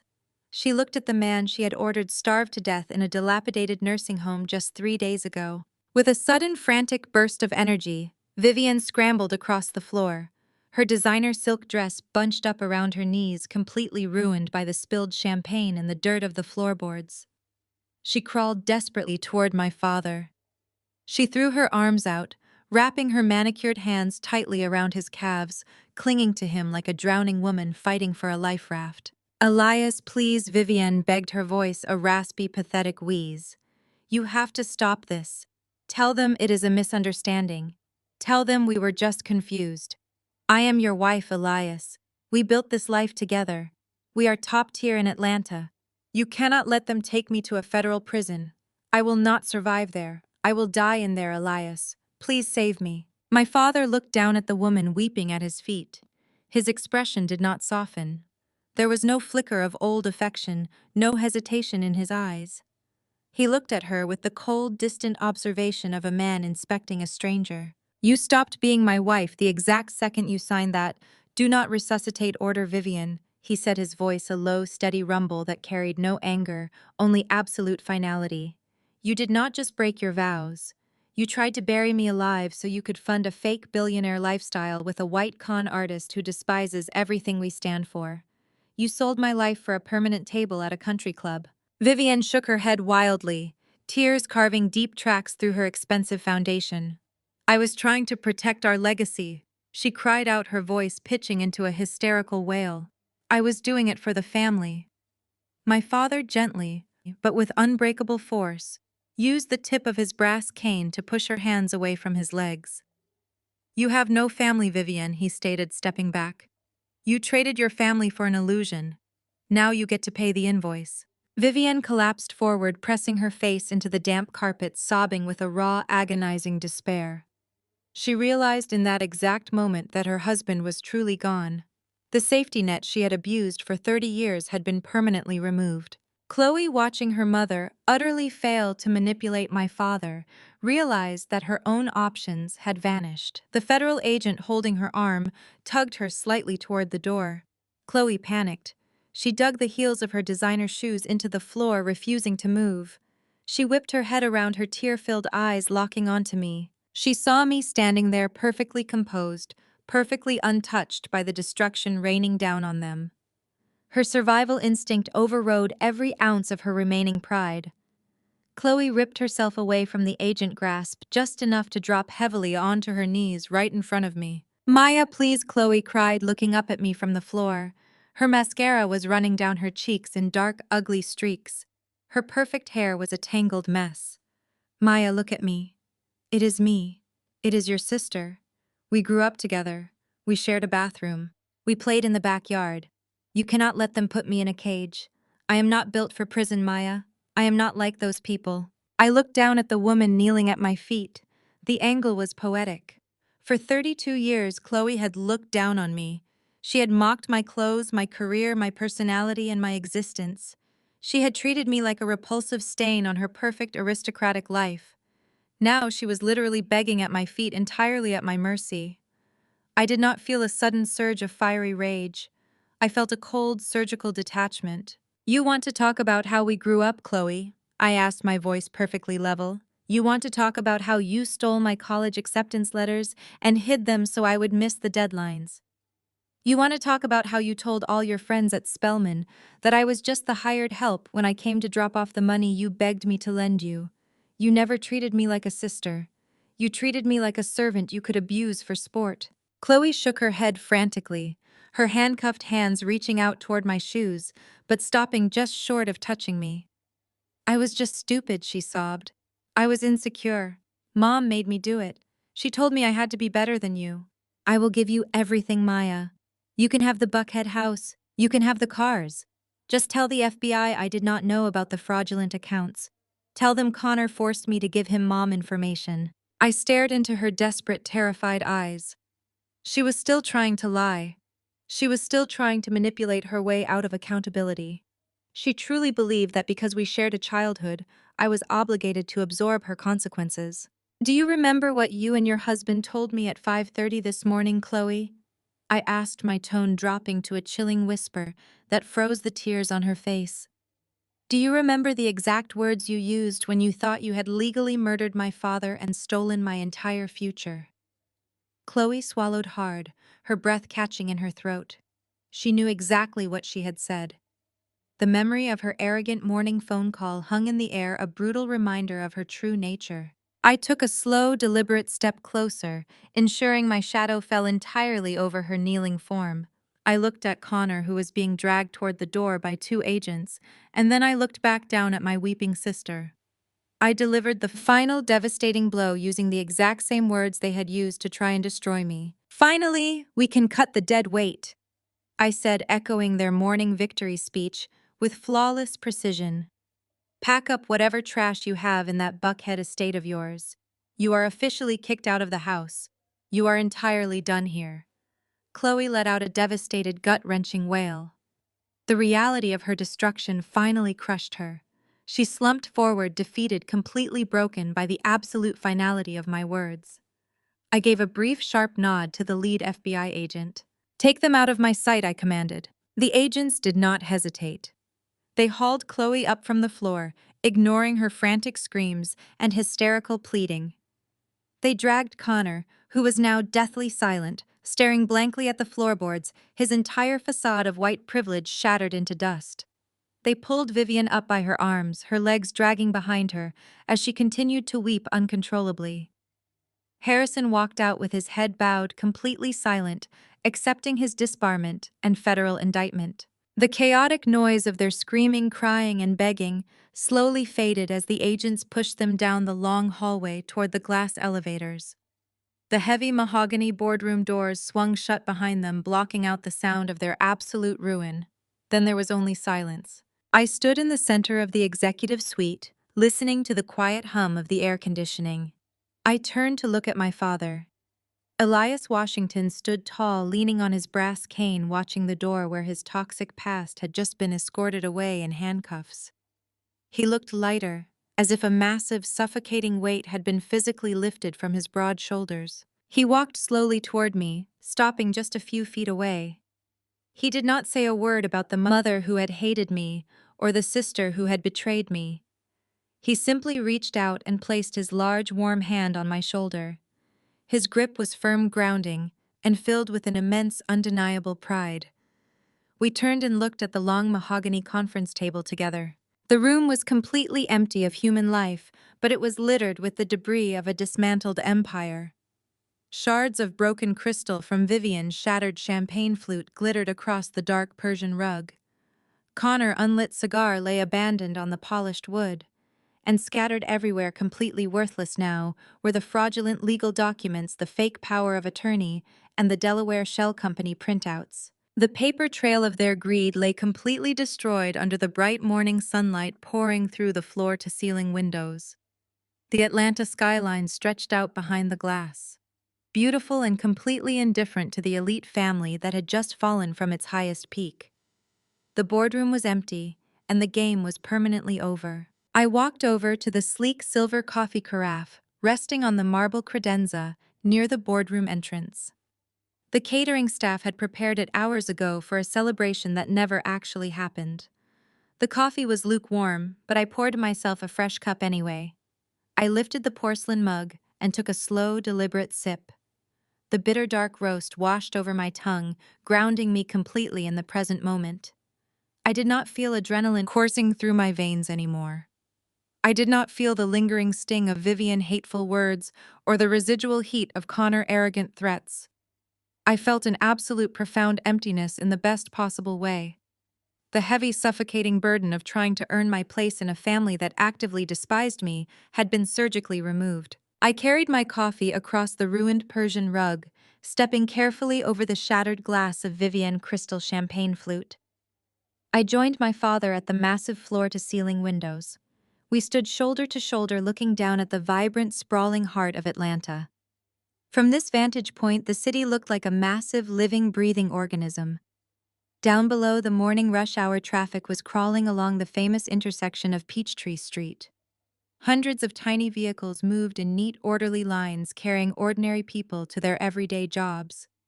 They were completely unaware that a multi-million-dollar aristocratic dynasty had just been violently dismantled 300 feet above their heads. They had no idea that the untouchable elite were currently being loaded into federal transport vehicles in the underground parking garage. We stood in silence for a long time, simply watching the city move. There was no need to fill the air with empty words. The silence was not awkward or heavy. It was the comfortable shared quiet of two soldiers who had just survived a brutal war and were finally looking out over the conquered territory. My father Elias shifted his weight slightly, leaning on his heavy brass walking cane. He did not look at me right away. He kept his eyes fixed on the horizon where the sun was now fully illuminating the glass skyscrapers of Midtown. When Vivian called you a bastard child, she was trying to inflict the deepest wound she could possibly imagine, my father said, his deep voice a gentle, steady rumble that vibrated against the glass. She thought stripping away your legitimacy would break you, because status is the only thing she understands. She thought bloodlines and country club pedigrees define a person's worth. She never understood that true legacy is built through character, through loyalty, and through the fire of adversity. He slowly turned his head to look at me. The harsh morning light highlighted the silver in his hair and the deep lines of experience etched into his face. He raised his large, warm hand and placed it firmly on my shoulder, pulling me into a strong, protective embrace. You are not a bastard, Maya, my father said, his voice thick with an overwhelming, undeniable pride. You are the strongest person I have ever known. You are the only legacy I am proud of. You are my true heir, not because we share a last name, but because you possess the exact same spirit that built this empire from nothing. I looked at the man who had fought his way through systemic barriers and ruthless corporate predators to build a life for us. I saw the unshakable foundation he had laid down. I leaned into his embrace, feeling a deep, profound sense of peace settle into my bones. Thank you, Dad, I whispered, my voice perfectly calm and steady. I took another sip of my coffee, my eyes tracking a flock of birds flying past the high-rise windows. Society often dictates that family trauma must end with a tearful reunion. We are told that forgiveness is mandatory, that blood is thicker than water, and that we must always leave the door open for toxic people to return. We are conditioned to believe that holding people accountable is somehow cruel if those people happen to share our genetics. I absolutely reject that narrative. I do not need a dramatic emotional reconciliation. I do not need Vivian to undergo years of therapy only to return with a half-hearted apology. I do not need Chloe to realize the error of her ways and beg for a sisterly bond we never actually shared. And I certainly do not need to witness Connor rot in a federal prison cell to feel validated. Justice does not always look like a warm embrace or a tearful confession.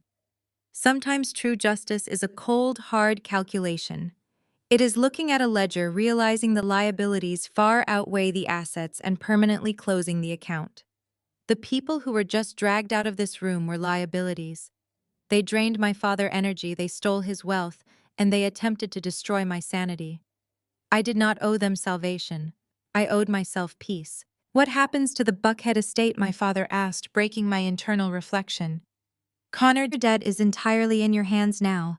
You hold the deed to the house, the cars, and the luxury accounts. I smiled, looking down into my dark coffee. I am a forensic accountant, Dad. I balance the books. Connor used stolen money to buy that mansion to fund Chloe vanity and to elevate Vivian's social standing. I am going to liquidate every single physical asset they claim to own. I will sell the house, I will auction the cars, and I will liquidate the designer jewelry. Every single penny recovered from that sale is going to be distributed directly to the warehouse drivers and the logistics workers Connor planned to fire. We are going to take the wealth they stole to buy elite status and inject it right back into the blue-collar community that actually built your company. My father let out a rich, booming laugh that filled the empty boardroom. It was a sound of pure, unadulterated joy. He gripped his walking cane tightly, a renewed youthful energy radiating from his posture. You are going to make a terrifying chief executive officer, Maya, he said, shaking his head in sheer admiration. The corporate world has absolutely no idea what is coming for them. They will learn soon enough, I replied, my eyes scanning the Atlanta skyline with absolute certainty. We are going to merge your logistics empire with my financial investigation firm. We will create a fortress, a company built on transparency, loyalty, and ruthless efficiency. We will hunt down corporate fraud, protect vulnerable assets, and ensure that parasites like Connor Sterling never get a foothold in this city again. We are going to build an empire that does not rely on country club invitations or performative charity galas. We are going to build something real. I turned away from the window, walking back toward the mahogany conference table to collect my laptop. I closed the heavy manila folder that held the blueprint of my family destruction and slid it safely into my structured leather tote bag. I did not look at the shattered glass on the floor. I did not look at the drops of Connor blood staining the expensive Persian rug. Those things belonged to the past, and I was entirely focused on the future. I walked back to my father, offering him my arm. He took it, stepping away from the glass window with a confident, steady stride. We walked toward the heavy wooden doors, leaving the empty, silent boardroom behind us. The air in the hallway felt remarkably clean. The oppressive, toxic atmosphere that had choked this family for over 3 decades was finally gone. I had spent my entire youth shrinking myself to fit into a mold created by a mother who hated me and a sister who despised me. I had internalized their cruel whispers, believing I was unworthy of respect, simply because I did not possess their brand of superficial beauty or their proximity to white privilege. I had allowed them to define my value. but standing in the wreckage of their fabricated elite lives, I finally understood the greatest truth of my existence. They did not hate me because I was weak. They hated me because they always knew I was stronger than them. They recognized my potential long before I did, and they spent 32 years desperately trying to bury it because my competence was a direct threat to their entire illusion. I survived their emotional warfare. I built my own sanctuary. I weaponized my intellect, and I executed a flawless checkmate that stripped them of their freedom and their dignity. I did not just survive the fire. I learned how to control the flames. Some families are born to protect you, and some families are born to teach you how to become invincible. I have learned